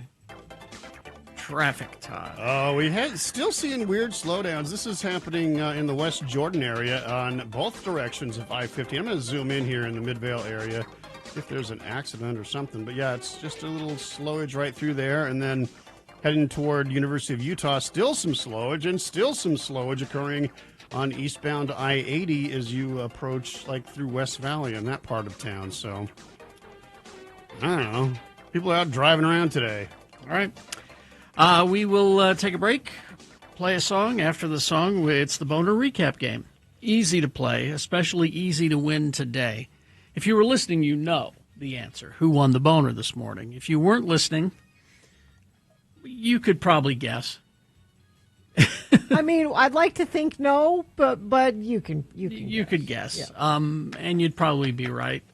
If you're not sure, go ahead and cheat. Go to x96.com and click on the box that says Boners August 20, 2025. Take a look at the correct answer. What is our prize for that? This is a good show of Monsters and Men going to be in town on the 22nd of November at the Complex. And we'll give you those tickets. Monsters and Men tickets. 877-602-9696. Just call and tell us who won the boner this morning, and you will win. All right? Bullfrog Spas. It's the Labor Day sale happening now through September 2nd. Go to bullfrogspas.com. They've been around for nearly 30 years, the manufacturer of high-efficiency spas that are built to last, up to 90% less plumbing, increasing reliability and performance. The only hot tub on the market that offers personalized therapy with Bullfrog Spa's Jetpack Therapy System, 16 unique and interchangeable jetpack massages for every part of your body so that you get better sleep, ease aches and pains. Or have you thought about adding a swim spa to your backyard? Swim spas are less expensive than the pool, quick installation, adjustable temperatures for all seasons. They're better insulated, easier to maintain, designed with fitness in mind, and now is the time to create your backyard oasis. Relax and connect with family members and friends. You can use the online tool at bullfrogspas.com to design your perfect spa experience, or you could visit one of their showrooms. And, of course, with the Labor Day sale, it's $5,000 off MSRP and free water care system upgrade. bullfrogspas.com. And Bill has comments about soup. I have questions about soup, and if you want to weigh in on this, please feel free to do it. You could call us at 877-602-9696 or text 33986. I was eating a bowl of soup, consuming a bowl of soup. What kind of soup? It was a Tuscan soup. Okay. Tuscan-style soup with kale in it and Mhm. beans and potatoes and Italian sausage. Was it from Harmon's? No, I made it. Oh, okay. Sorry. I made the soup. And so here I am sitting at my dinner table consuming this soup. And so I'm going to maintain that it's impossible, or I'm going to maintain that you should never order soup at a restaurant because it's impossible to eat it in any kind of a dignified manner. It's just not possible to Are you a slurper, to Bill? be cultured.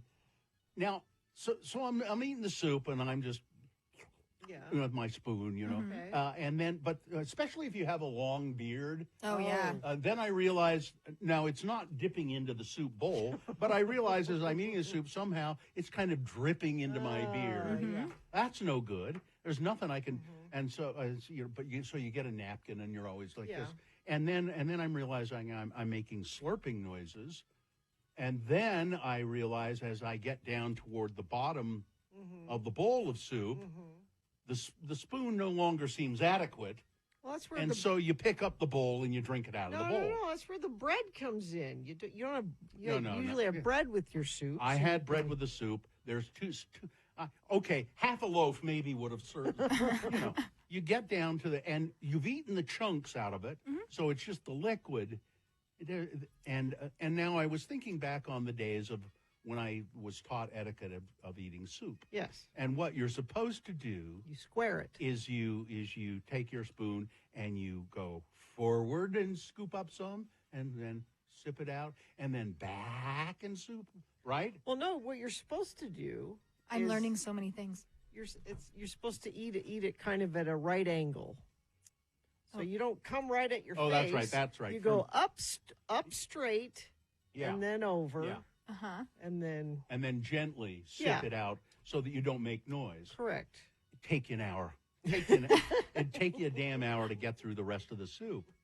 It's just so my solution to this is, I guess, don't order soup at a restaurant or in public, and just if your family objects, then no. I mean, you should. I am a fan of etiquette at home as well as out. Then don't have soup at home either. We have our table manners at home the same way as we have. You would not allow anybody to pick up the bowl and drink it out of the bowl? If my child were doing that, I would tell them not to do it, and I would say get some bread and soak it up. So in other cultures that eat broth or things like that, they will pick up the bowl and they'll drink it. Yeah. So, I mean, that's in other cultures, that's etiquette. Doesn't that count? I think that sometimes etiquette goes too far. It just goes too far. I'm guessing once somebody in your family said you were. No. They were fine with it? No, they didn't. No, they don't care. I was just thinking about this myself as I was doing it. And actually, I probably would do it in a restaurant even. Yeah, I don't know if I would. I just won't order soup in a restaurant. You get a thicker soup. It's not as big of a problem. Like a chowder. Yeah. Chowder. And it was fine because there were big chunks of potato in this and beans and chunks of sausage. Somebody says you should invest in a beard bib. Yeah. Is that a thing? Well, Yeah, I mean, masks. is. Yeah. Everybody that decided to use the mask as a beard holder, you could do that. No, haven't you ever gone into a restaurant or a place where they're saying they Give make you you wear bibs. they make you wear hair nets? Oh. Yeah. And there's also guys who have beards. They make them wear beard A nets. beard net. Yeah. Those that are working or Yeah. just guests? Well, Yeah. Working, understandably. I thought you were talking about guests for a second. I was like, what? No, I just don't think there's any. I think there's just no good way to do it. The best way to eat soup is slurp it. You slurp it up and you pick up the bowl. And I had bread too, but That's but what there the was bread is for. there was too much damn liquid. It would have taken a half a loaf. In my case, what happens when you're not supposed to eat the bread? Because I'm allergic to the yeast. So how is the etiquette for that one? Again, don't have soup. Somebody says, for as much as my mother made soup when I was a child, I'm glad Gina's not my mother. There's nothing like drinking soup out of the bowl. Yeah, that's if you're really pushing it too far, Gina. You should let them pick now. If you say in the restaurant, maybe not, but at home. How do you know what to do in the restaurant if you don't do it at home? You can't have different rules for the restaurant and the home. Because you say, guess what? You can do that at home, but you can't do it in a restaurant. That's how you know. You learn by Jesus. practicing. If you do it, if you eat it this way all the time, then it's not a big deal. This is how we do this. This is how we. Someone also says that this show is so political. Incredibly. Well, we're on different sides of soup. I mean, And you know what? I love soup. I just love soup. Well, Gina loves the Olive Garden, and anytime I go there, I always get their unlimited soup and Okay, salads. So. I have another confession to make about this soup. Okay. And I wouldn't tell my wife this. I didn't mention it to my wife. Oh, okay. But I came across this recipe for the Instant Pot. Mm-hmm. It's a Tuscan kale and sausage soup. Okay. And it said, just like the Olive Garden. Oh. Olive Garden style. And then it says that you can make it home and better. And the picture of the soup looked so good. It won you over. And so I thought, well, I'll try it. Did your soup look like the picture? Uh-huh. Nice. Yeah. Well And the other thing that it makes it just tops it off, right at the end, you put a cup of half and half in it. Make that And thick. Little Nice, creamy. nice no, and it just thick. makes it creamy. Oh, It just okay. doesn't thicken it. Trav the Trashman says, my beard reaches my belly button. I tuck it in my shirt when I'm Yeah. eating. It's my mustache that's the problem. Yeah, I Yeah, don't know. yeah. I don't know why. Because my beard was not getting into the soup, but just eating it. Yeah. A It just little bit drips will off just the kind spoon. of accidentally dribble, and there's nothing to do to prevent that. So you just have to have a napkin and make sure you. Just use an old mask, like the people did that didn't want to actually cover their faces during COVID, and it just covers your beard. Maybe, yeah. It sticks on your ears. Yeah. It's like the best thing I can give you, unless there's an actual beard bib that I don't know Maybe about. it's time to shave. I don't know. No, Killer, keep it. our friend Killer says, Bill, you should use a straw. Yeah, well, there you go. Etiquette. And then he says, that's another killer idea from the killer. Well, all right. That's my soup exposition there. Man, I wish I had a soup thing to play right now. God, I love soup. All right. It's a good day for soup. Yeah, exactly. Nice chili or something. Mm-hmm. Maybe I'll do that tonight. Weather report at all, or? I mean, it's snowy and going to do that off and on all weekend and cold. Winter, it decided to show up. Welcome, winter.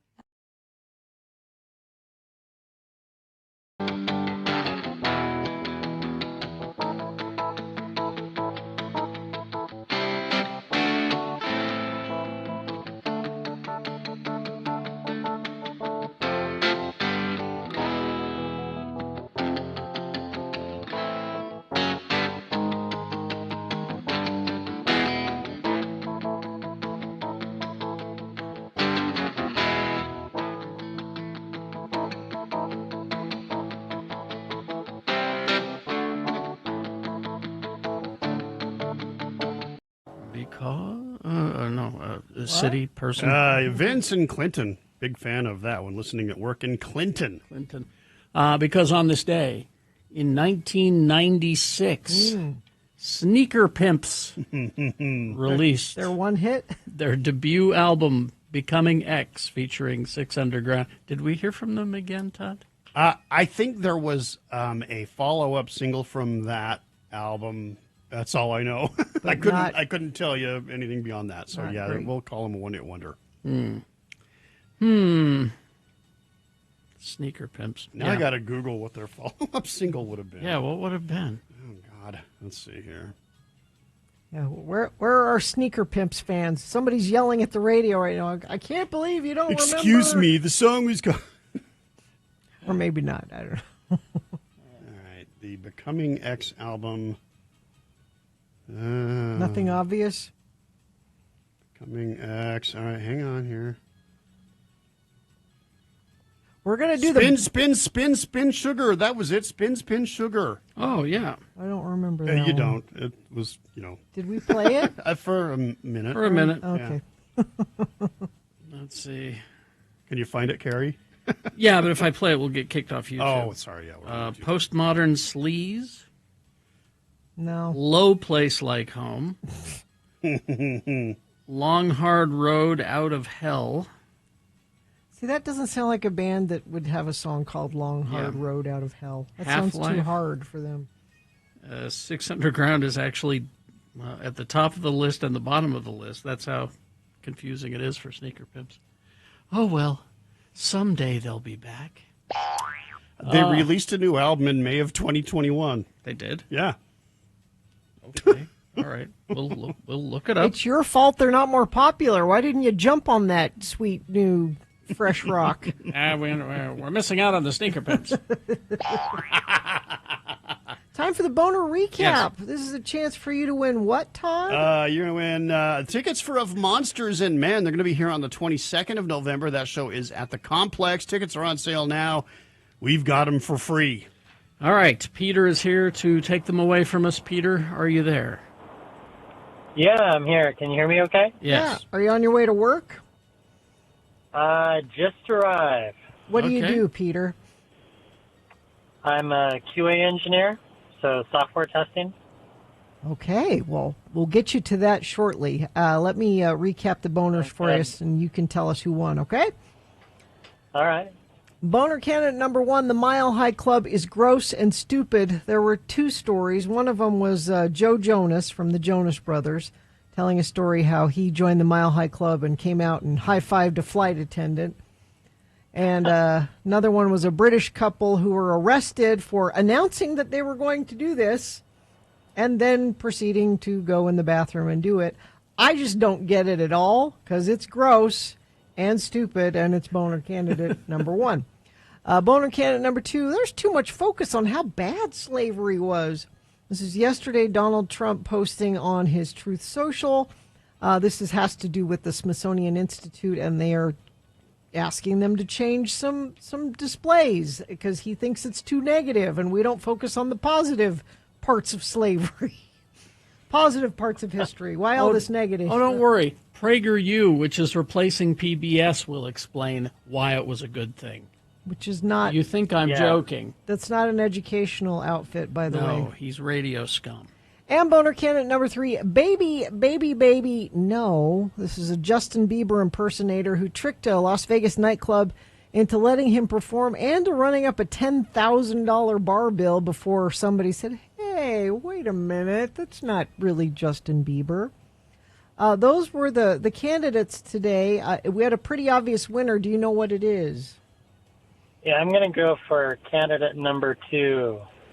It was by far and away almost 300 votes for, there's too much focus on how bad slavery was. Well done. Yeah, Congratulations. You're going to get those Of Monsters and Men tickets. Hang on the line. Great. Tell you how to get those. All right. Let's see. So we got the X poll tomorrow. Yes. Did you determine which one we're going to do? Yes, I think it's... Now, don't call now. Just think about it for tomorrow. Yeah, this is for tomorrow. What fictional character would you like to be friends with? Your best friend. Yeah. What fictional character? So be thinking of that. About 7:45 tomorrow, we'll be doing an X poll for that. The Incredible Hulk. That would be handy. Yeah, you know. That would be terrible. Well, that's true. Yeah. What if he's in a which, crappy mood? Which version of the Hulk are you talking?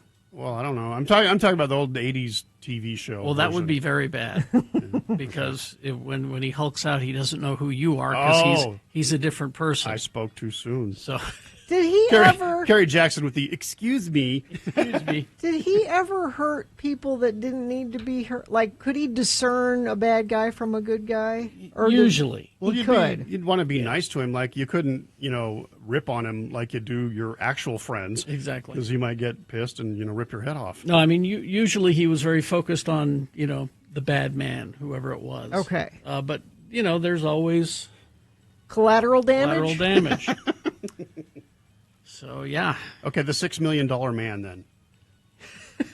What, if you just wanted him to run fast and get you a coffee or something? It'd be your bodyguard. Like, no one would mess with you. You want a hilarious thing to watch just for 10 minutes? Watch just a little bit of the $6 Million Man. I do, and it's freaking awesome. It's hilarious. And terrible. And awesome. Picking up tree branches. And it's all slow motion and, like, the bad sound effects and the... Well, and Lee Majors, not like a buff, strong guy. Well, he was a robot, Gina. He didn't need muscles. They had... And the Bigfoot? Don't body shame the $6 Million Man, Gina. It was this robotic arm. That's right. Like I tell everyone, go back and watch your favorite show from youth, and you'll go, oh. Yeah, it's true. It's terrible. All right. Except for Little House on the Prairie. Exactly. Thank you. Why wasn't there a bionic version of that? Could have been. I'd have watched that. If you had only had some bionics on Little House on the Prairie, I'd have been there. It's bionic Charles Ingalls. Bionic Half Pint. I'd have been there for that. Is Bionic Half Pint a band name, yes. Gina? I Somebody, think so, too. somebody do that. Isn't that Small Wonder? It is kind of, yeah. Okay. 9:15. We'll take a break. We'll be back after these messages with your big boy news and opinionuendo. Stand by for that.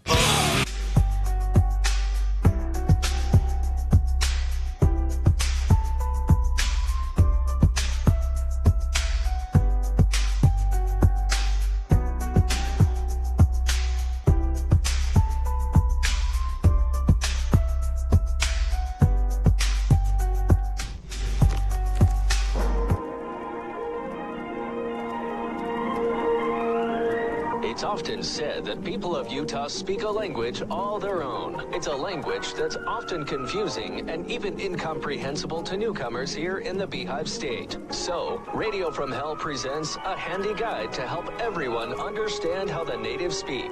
It's the Utah word of the day, and today's word is... Druthernuther. Druthernuther. Druthernuther. And now, to use this fine compound word in a sentence, we call upon LeVar and LeGrand to work their magic and show you how this very complex Utah word works in conversation. Here the boys are debating the virtues of various Halloween treats and which treats it was the best to get when they were young trick-or-treaters. The word is druthernuther. Heck fire, LeGrand. It sure is a sad one this year. Halloween's coming, and it looks like the government ain't going to allow trick-or-treating, and the kids is going to be so sad when we have to tell them. Well, it sure is. Dang old government anyway. I mean, can they legally do that? Just cancel Halloween without a second thought? LeGrand, if the feds can make you cover up your smile with a COVID mask, they sure as heck can cancel Halloween. Well, I suppose. But the kids would be wearing masks just like the government wants them to, so why not let them go house to house begging for candy? I'll tell you why, my friend. Socialism, that's why. Halloween reeks of socialism, and the government wants to stamp that stuff out. You see, if they allow Halloween, all the kids will be sharing treats equally from the Halloween Candy Collective. Not acceptable. Children need to learn the value of work whereby they earn the candy. Well, looks like no Halloween goodies for me this year. I always like raiding the kids' candy haul when they went to bed. You too? Oh, me too. I'm going to miss my yearly popcorn ball. What? Some cheapo jerk in your neighborhood tries to save money by making popcorn balls and then give them an outset of candy? That cheapo jerk is me, LeGrand. But we don't do it to save money. My wife, Carol, makes great popcorn balls once a year for Halloween. They're great. It's the only time I get one. And everyone in the neighborhood is crazy for them. No one is crazy for popcorn balls, LeVar. But that's not as bad as the guy in my neighborhood who gives out bouillon cubes. Can you believe it? Them individual foil-wrapped bouillon cubes. Ain't that awful? I don't know. Depends. Chicken or beef bouillon cubes. And the dentist down the street who gives out toothbrushes. I mean, geez, I don't want cubes or balls or brushes. I want Halloween candy, except for Smarties. I don't want Smarties. You got a favorite Halloween treat?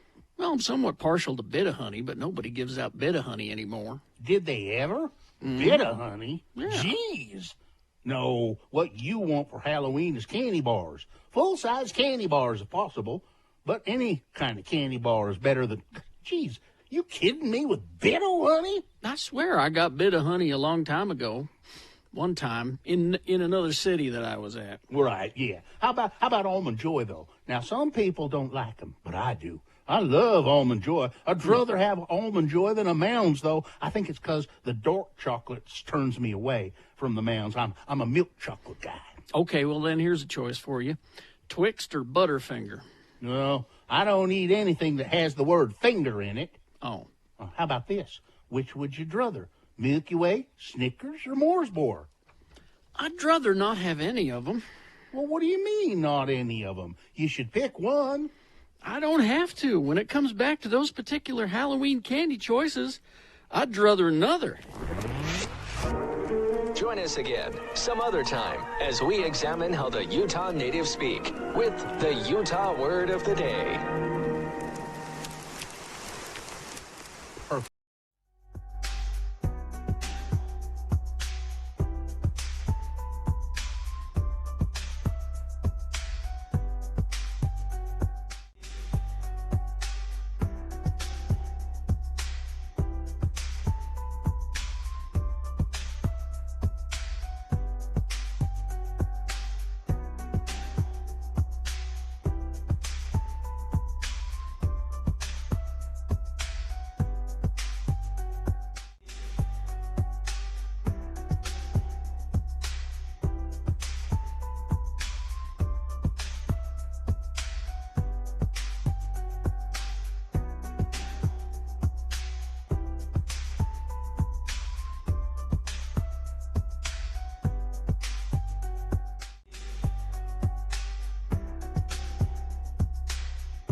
All right, 9:21. It is time for Big Boy News and Opinioendo, brought to you by Cascade Collision Repair, Utah's leader for certified repairs. You can get a free estimate online at cascadecollision.com or in person, including at their newest location in West Valley City. Thank you.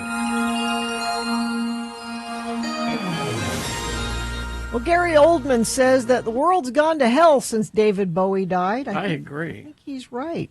Gary Oldman looked back on his friendship with the late David Bowie and said that, well, everything's gone to hell since his death.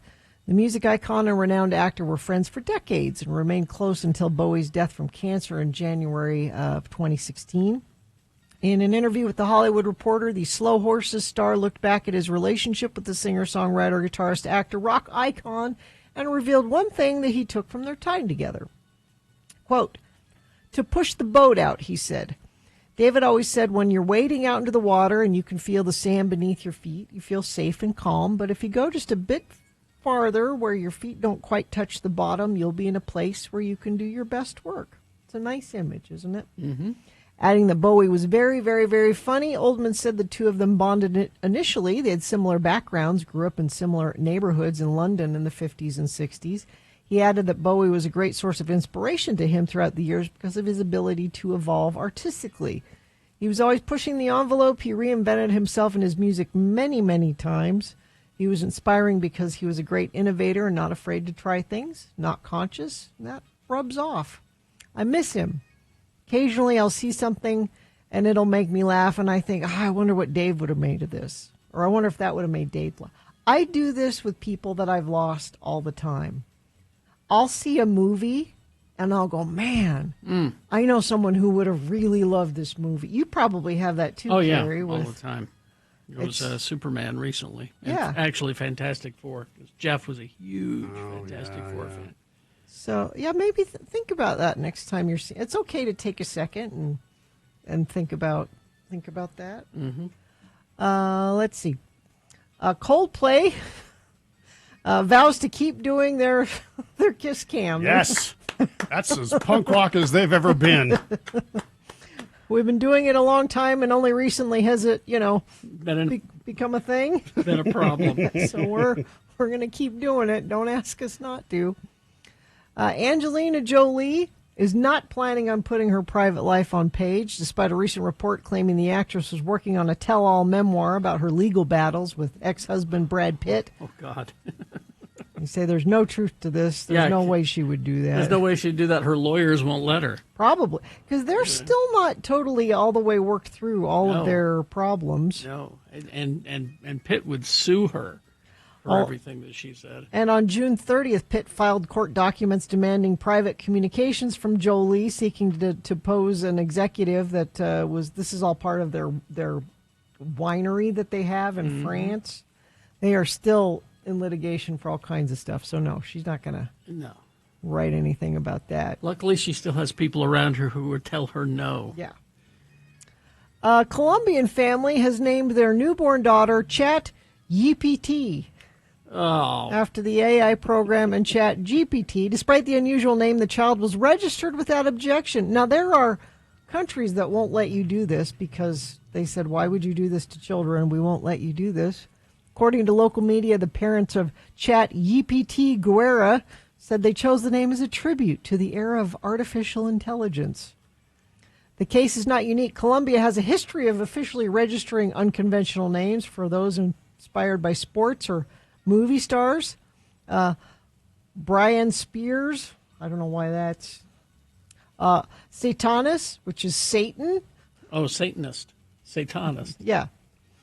Mi Perro, my dog. Name your kid my dog. Why would you do that? Okay, I'll name him Spot then. How about that? Sylvester Stallone. Why would you do that? Mozart. They also have someone named Facebook. Which by the time they grow up, nobody's going to know what that is, right? Yeah. By the way, if you have a baby on the way, a pending tyke, let us know. We'll help you with your selection of names. So my legal name, you hear me on air, Todd Newcomb, but my legal name, Trapper Keeper. So yes, I try to move on from that. An amusement park aficionado from England is on a quest to ride every roller coaster in Britain and Ireland, broke a Guinness World Record by boarding 55 of the thrill rides in a single week. Guinness World Records announced that Dean Stokes, 36 years old, is the inaugural holder of the record of the most roller coaster rides in 1 week, surpassing the record-keeping organization's goal of 30. I visited my first theme park as a teenager, quickly realized I loved the adrenaline rush. I enjoy finding new theme parks to visit and taking in the whole ambiance of theming, the music, and the rides themselves. Stokes started his attempt in Brighton Palace Pier and ended 1 week later in Surrey. I can't ride them anymore. Really? Mm-mm. Why? I get the vertigo. You do? Yeah. Oh. I had my sister yesterday sent me a video of her grandkids on Bulgy the Whale at Lagoon. Oh, yeah.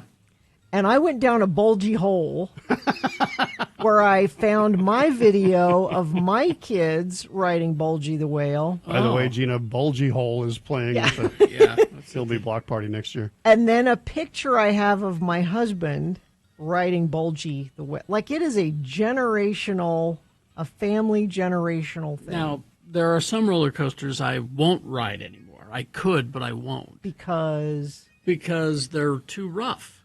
They knock you around. No, I mean they're just a bumpy ride. You know, I'm selective. But so that one at California Adventure. Which one? Screamin' California. It is now the Incredicoaster. Oh, sorry. No, is it's it fine. really? Yeah, they just themed it differently. Incredibles. Yeah. That coaster is, I mean, it shoots you out of a rocket. Mm-hmm.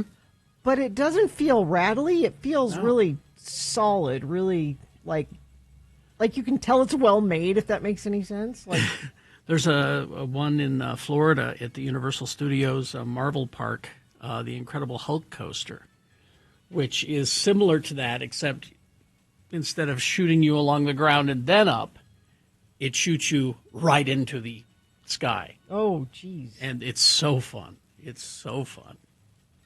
I'm lucky I still ride them. You don't have a Todd. Can you ride a roller coaster? Any of them, anytime. You're Let's good. go. Okay. Let's go. Mhm. I need to. I haven't been to the lagoon to ride the new kind of indoor dark coaster, the the Primordial. I need to ride that. Well, there's a bunch of new ones out there that I haven't ridden yet. You've been on Cannibal though, haven't you? No. Oh my God, Carrie. No, I haven't been out to Lagoon in ages. Oh, let's go. Yeah. Fall, I think, is the best time to go to Lagoon. Oh, for sure. When it cools off, when they're doing Frightmares, you go out there on a Sunday. It's usually pretty chill. Fall, that was always our favorite family time to go. Let's see. Oh, I just wanted to read this text we got during Dr. Cobble really quick. I think it's important to mention. Somebody says, just putting out a plug for adults and children to wear helmets during their activities. I work at neurotrauma at Primary Children's Hospital, and we see so many accidents that could be prevented. I thought that was a nice text to get in. So yes. Wear your helmets. Carrie, you'll have to help me with time. You're good, actually. Okay. You could do weather. Go ahead, Todd. Weather. It's going to be hot. Up to 100 today. Probably that again tomorrow. Now, we are going to see some monsoonal thunderstorms that are going to move in the afternoons. Probably the earliest one will be in like the Friday afternoon. So you're going to get a lot of thunder and maybe some moisture. I don't know. You never know. Those things are like hit and miss. And sometimes they hit and you just get drenched for like 30 minutes. So, I'm hoping for that. Yeah. My lawn needs it. All right. Thank you very much. Concert and community calendar after these. So I saw this today, and we probably have just time to do it. It's a ranking of America's top 10 fast food French fries. I am listening. So it's All a right. list, yes? It is a list. It's Radio from Hell with another list, because people love a good list. X96. So this was put together by Seating Masters, The Masters of Seats. based on over 40,000 Yelp reviews. Okay. All right, so here we go. Who had the best fast food French fry? You want me to start to the best or the... No, you work your way to the best. Okay, so again, we have not heard of this place. Checkers and Rallies. Have not. Is that a southern place? I don't. I really feel like that's familiar. Checkers and Rallies. Not sure where it is. I'm looking it up right now. Okay. The next one is Hardee's, which we don't have any of those anymore. That's Carl's Jr. The next one up, Arby's. The curly fries? The curly fries are pretty wonderful. It says the straight. I not don't know. the curly I don't know. Oh. They have a straight French fry there, but I think it's probably the curlies. So Checkers and Rallies is mainly mid and East Coast, and then there's California, Nevada, New Mexico, everything around us, spreading around, and okay. everywhere up north from us. Okay, next up from Arby's is Zaxby's. I've never been there. There is one or two here. There's one in Midvale. Next one, Cane's. Raising Cane's. I love Raising Cane's. Raising Cane's, yeah. See, I go to Raising Cane's for the Texas toast. That's my husband loves that too. That's good Texas Yeah. toast. Because it's toasted on one side. Mm-hmm. Chick-fil-A is the next one. The waffle fry. They have the waffle fry. I like that, but I don't go to Chick-fil-A. Nope. Bojangles. Don't think we have those. I think we might have one. I don't know about Bojangles. Now, we've talked about this place before, and I think there are a couple of them around. Freddy's. Yeah. I love Freddy's. They're skinny fries. Those shoelace fries, yeah. I got to try that place. I remember looking at their menu and everything looked good. They're concretes. They have these the ice cream like ice cream, concretes. yeah. So good. And then next, this is second to the last, Shake Shack. Yeah. Okay. And they have crinkle fries. Okay. Yeah, the top one. Oh, Freddy's is Freddy's frozen custard and steak burgers. Mm-hmm. They have the crispy shoestring style. Mm-hmm. Yep. Shake Shack with the Eugenia, as you said, the crinkle cut, Mm-hmm. and then finally In-N-Out Burger. I disagree.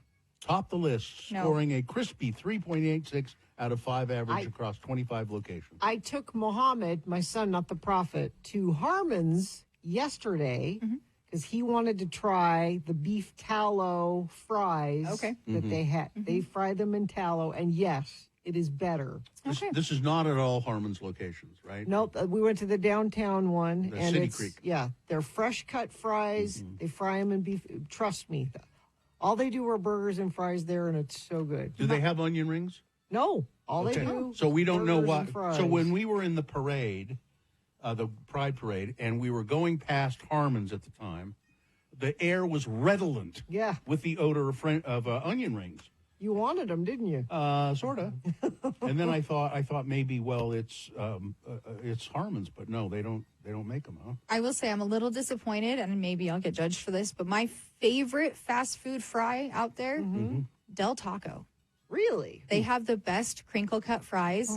I'm not kidding. I They don't also have think the to best order burger. fries at Del They have the Taco. best burger and fries at Del Taco, and I know that's very weird, and I didn't start eating them until about 3 years ago.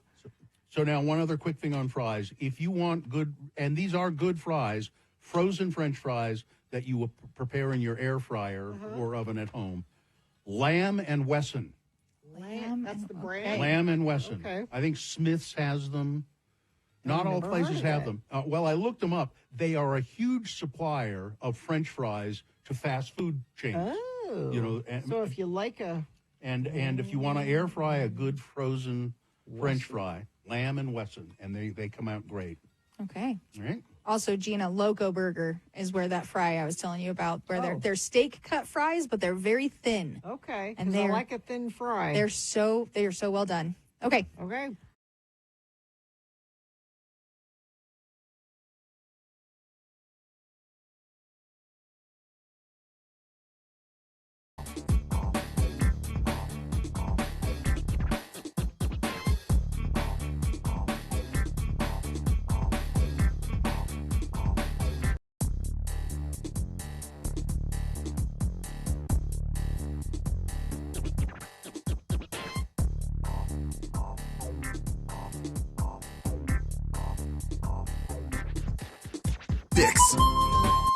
Is this a sponsored view? Well, it's brought to you by, of course, Live Nation. Live Nation. So let's get Trent in here, shall we? Hey, Hello, Trent.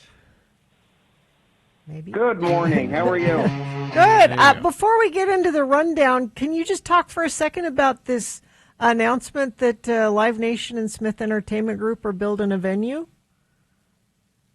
I don't know a tremendous amount about it. I mean, I knew it was coming, but I have to be honest, until it's up and running and there are bands booked to play it, it doesn't really have much to do with me. I can tell you I'm going to be a lot busier. Yeah, I was going to say, Trent, your job just got more intense. There's another venue for you to deal with and more shows. Let's sleep. Just what we needed, right? But a 6,000 capacity venue, that there's a group of bands that probably have been needing that size of a place, right? Oh, absolutely. Yeah. There's absolutely going to be a lot of bands that probably that's probably a more comfortable space for them, for sure, right? Because we don't really have an indoor venue that fits that amount. So yeah, we've needed something like that. You do occasionally sometimes go to the amphitheater, and it's a band that probably doesn't belong at the amphitheater, and I always feel bad for them, right? I think that's a large space to play when you've got 5,000 people there. Yeah. So, it'll be cool, but, again, I'm going to get some rest. I'm glad it's not going to be ready tomorrow. I'll tell you that. All right. Well, what do we have coming up this week? Well, we got plenty to do this week. So tonight, today is the 20th, correct? Yes, sir. Tonight, you've got Ice 9 Kills at the Union. And then the ass whooping of the week, it's Pantera with a monomarth out at Utah First Credit Union Amphitheater. Yes. I'm personally kind of excited for this one. Tomorrow night, Thursday, August 21st, you've got Chicago, Sandy Amphitheater. That one's sold out. And then you've got our friends in Counting Crows with the Gaslight Anthem out at Utah First. Friday, August 22nd, the Depot, the Electric Feels Indie Rock Dance Party. That's an 18-plus event. Over at the Union Events Center, you've got Five for Fighting with Vertical Horizon. That's a seated event. And then out at Utah First Credit Union, you've got Alabama Shakes, which should be a great show. Mhm. Saturday, August 23rd, Suicide Boys returning to Utah First Credit Union Amphitheater. Tuesday, August 26th, Youngblood will be at the Union. That thing is sold out to the ceiling. So Wow, okay. if you don't have a ticket, good luck. And then same evening at a Utah First Credit Union Amphitheater, also our friends, the Goo Goo Dolls with Dashboard Confessional. Should be a great show. On sale Friday, 10 a.m., Taylor Acorn, November 28th at Soundwell, and JID November 6th at the Union. I have to take a breath. So many damn shows. All right. So many tickets to give away. Oh, so here we many go. tickets. All right. So, if you can come tonight, we have 2 tickets to Pantera, 2 tickets to Counting Crows, 2 tickets to Alabama Shakes, 2 tickets to Five for Fighting and Vertical Horizon, and then 2 tickets to Goo Goo Dolls and Dashboard Confessional. You may as well just get a sleeping bag and hang out at the amphitheater all weekend. Seems like it. That's what I'm going to do. I was going to say, are you taking your own advice, sir? But Yes. Sleeping in my car for the next week. So if you want any of those tickets, it's first come, first serve. Please don't call if you can't use them. That's always annoying. But if you want any of those, first come, first serve, call right now, 877-602-9696. And Trent, before you go, I've got a little something special for you. You ready? A rush and a push and the land that we stand on is ours. All right. Robert Smith, correct? Yeah, of course. Thanks, Trent. Thank you, Trent. All right, see you next week. Thanks, All right. Todd. See you. So 877-602-9696 for the Pantera, Counting Crows, Alabama Shakes, Goo Goo Dolls, and Five for Fighting tickets. There go the phones. I was wondering if something was broken. No, we got it. Takes a minute. What else do we have? Well, fun little fact, Suicide Boys. Uh-huh. Ruby DeCherry, I hate that name, is my husband's doppelganger, but Oh. he has face tattoos. He every show we go to, They somebody think it's- comes up and asks him Oh, every single okay. time. Even at a gas station. It was weird. Other things that are going on here in Salt Lake this weekend, you've got the Grid City Music Festival all weekend starting on Friday. You also have the Kids Still Want to Jump tour. It's a Pod Meets World live over at Capitol Theater. And then, let me make sure I have all of these. Pigs with Paranoid Paranoids at the State Room. That's on Friday. Along with the Market and Craft Fair. It's a back-to-school event over at the Gateway on Friday. And then you have Steppin' on Main. It's a mariachi festival over at Eccles Theater on Friday night. Wow. Saturday, we've got the Wallflowers with the Whitmore Sisters at Commonwealth Room. And the Damien Junior Gong Marley and Stephen Marley over at Granary Live, which is going to be super, super fun. You also have the Bike Prom 2025 starting at the Woodbine Food Hall over on Saturday. So I feel like that's dangerous. Prom dresses and bikes, just I feel like it doesn't work. Real Salt Lake is playing Minnesota United over at the America First Fields on Saturday, and it's the West Jordan's Demolition Derby over at the West Jordan Arena on Saturday as well. Other things that are going on Sunday, more Grid City Music Festival. You've got the Big Head Todd and Monsters with Gordon Greenwood over at Deer Valley. And then all weekend long, the Crystal Festival on Saturday and Sunday. You've got the Big Cottonwood Canyon Flea Market over at Brighton Resort going through the weekends. The Summer Bazaar at Mill Creek Common on Sunday mornings. Snowbirds Oktoberfest. Still trying to get myself up there. Maybe this weekend now that I have money. The Mummy versus the Toxic Avenger for the Summer Showdown at Broadway Theater. that's mean for me. I love both of those movies. Well, they kind of want you to go see both. I would in a heartbeat. I will in a heartbeat. But also the Harry Potter exhibition still happening. It ends on September 1st, so you only have this week and next week to go before that ends. So just a heads up. But also the farmers markets, as always. On Saturdays, you've got Downtown Farmers Market, Sandy City, Sunnyvale, and South Jordan Farmers Market. And on Sunday, you've got the Wheeler Farm Farmers Market that I will be at.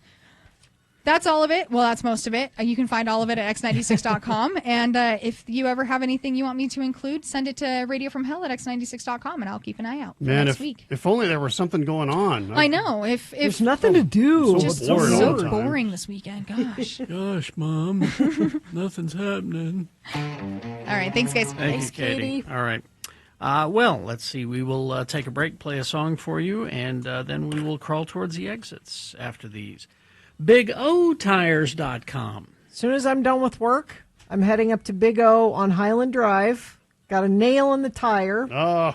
Now, they'll fix that. They do free flat repairs, but I'm going to talk to them about maybe it's time to get new tires. Well, they'll be able to tell you. Yeah, and they do have a sale going on right now. You can save up to $120 instant savings now through September 1st on select Nitto, Cooper, Nexen, or Sumitomo tires. Now, I don't know from tires. There are some people who are tire nerds who insist on a certain brand. But I just go in and say, hello, smart tire person at Big O. What should I do? What should I do here? Yes. Not just tires, too, by the way. They'll do brakes, air conditioning services, oil changes, batteries. They'll get your car all ready for travel. Maybe you got a road trip coming up. Maybe you have a trailer, whether that's like a flatbed trailer you put stuff on or like a RV kind of trailer. Those tires need to be checked too. Might be something you've forgotten to have looked at in a while. Have a Big O look at it. You can make an appointment or find the location nearest you at bigotires.com.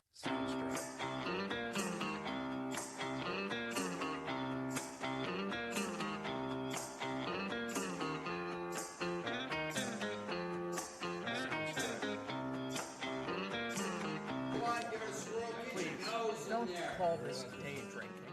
This is refined. This is special.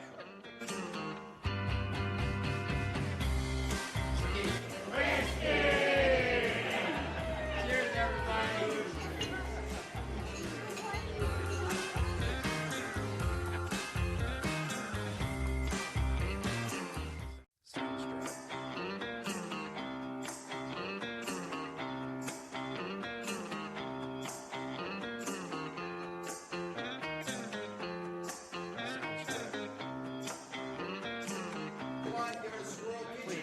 Don't call this day drinking. This is refined. This is special.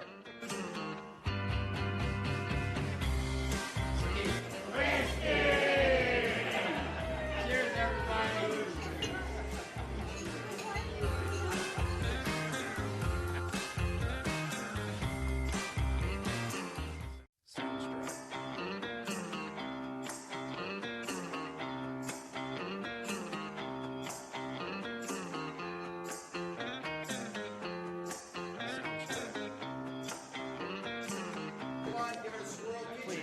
Don't call this day drinking. This is refined. This is special.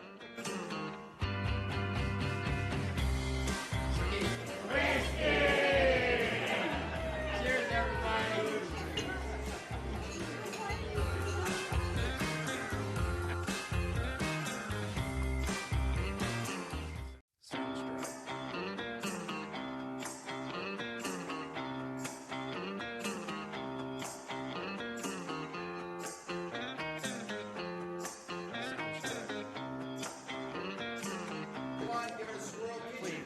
Don't call this day drinking. This is refined. This is special.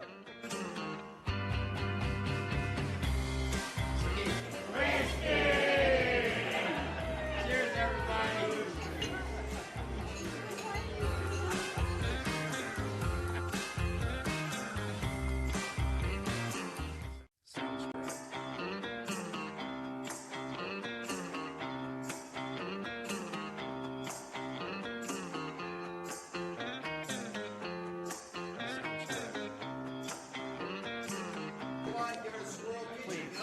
Don't call this day drinking. This is refined. This is special.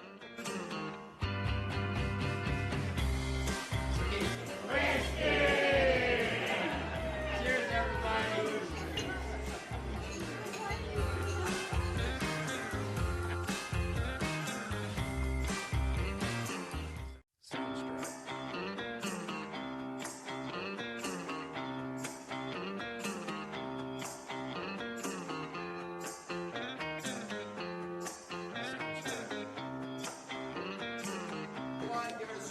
Please, don't call this day drinking.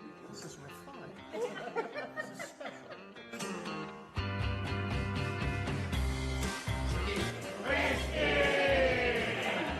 Cheers, everybody.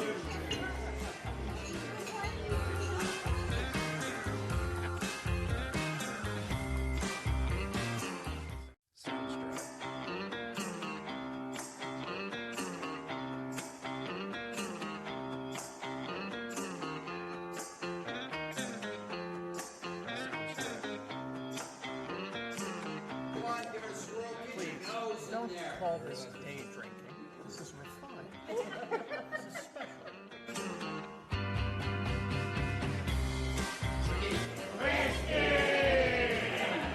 Cheers, everybody.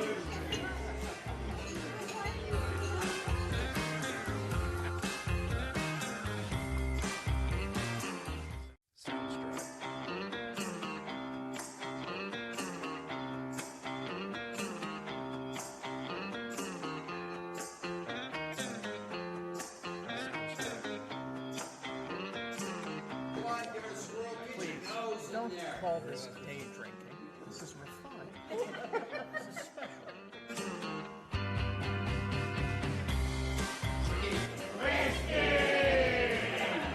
Cheers, everybody.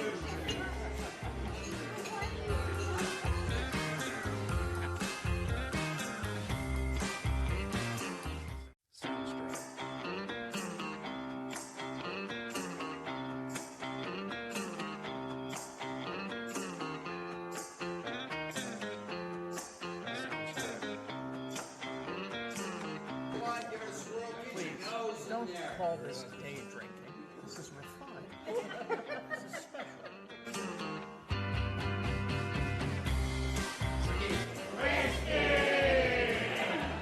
Cheers, everybody.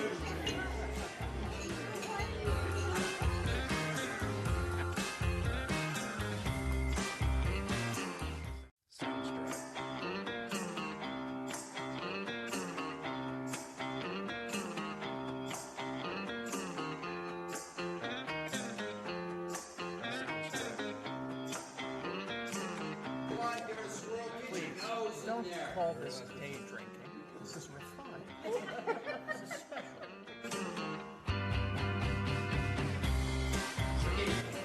Cheers, everybody.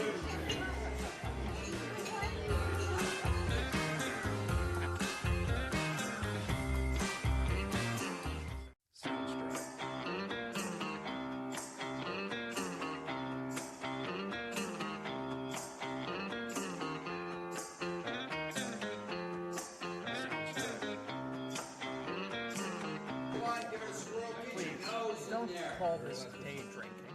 This is refined. This is special.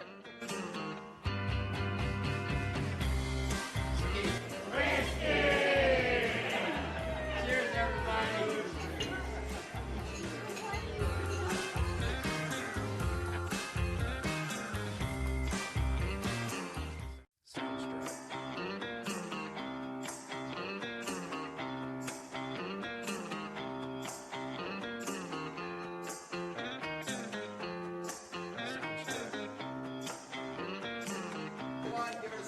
Please, don't call this day drinking.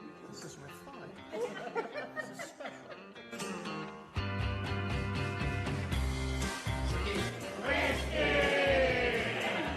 Cheers, everybody.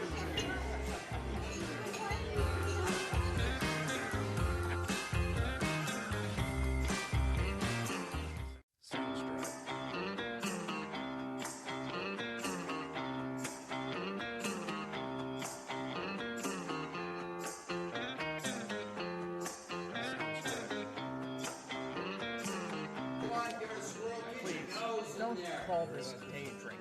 This is refined. This is special.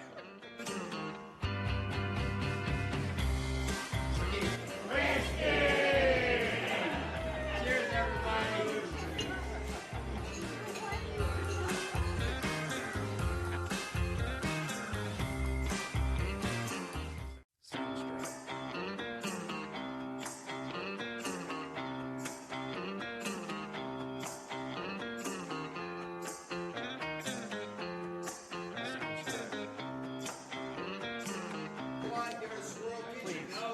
Because on this day, in 1982, Yazoo, or Yaz in the United States, released their debut album, Upstairs at Eric's. Do you know, Todd, why they had to change from Yazoo to Yaz? I don't specifically. I'm sure there was some kind of legal. Somebody had a trademark on Yeah. Yazoo, or maybe I don't know. Maybe the label over in America is like, that's kind of weird. Let's just be Yaz. I don't know. But just a phenomenal record. That's Vince Clarke. Right after Depeche Mode's debut album came out, he immediately leaves the band, which is weird because then he goes on to form Yazoo, which you just heard one of the fine tracks. And then he did a couple records there. Then he became partners with Andy Bell, and Erasure was born. And they were working on some new music and a tour, but then Vince Clarke's wife passed away because she had stomach cancer. And but since then, from Erasure Newsland, sorry, you play a song like that, Carrie, and I'm going to go off for a minute. No, that's why I asked. I know you know. So. With useless new wave facts. But so they are. Erasure is working on a new record. It's probably pretty close to being done. They haven't really said much, but Andy's out touring. Yeah, so he was just here. I think they laid the vocals down already, and I think Vince is kind of putting the finishing touches on it. So I bet maybe next year we'll get some new Erasure. There you go. Cool.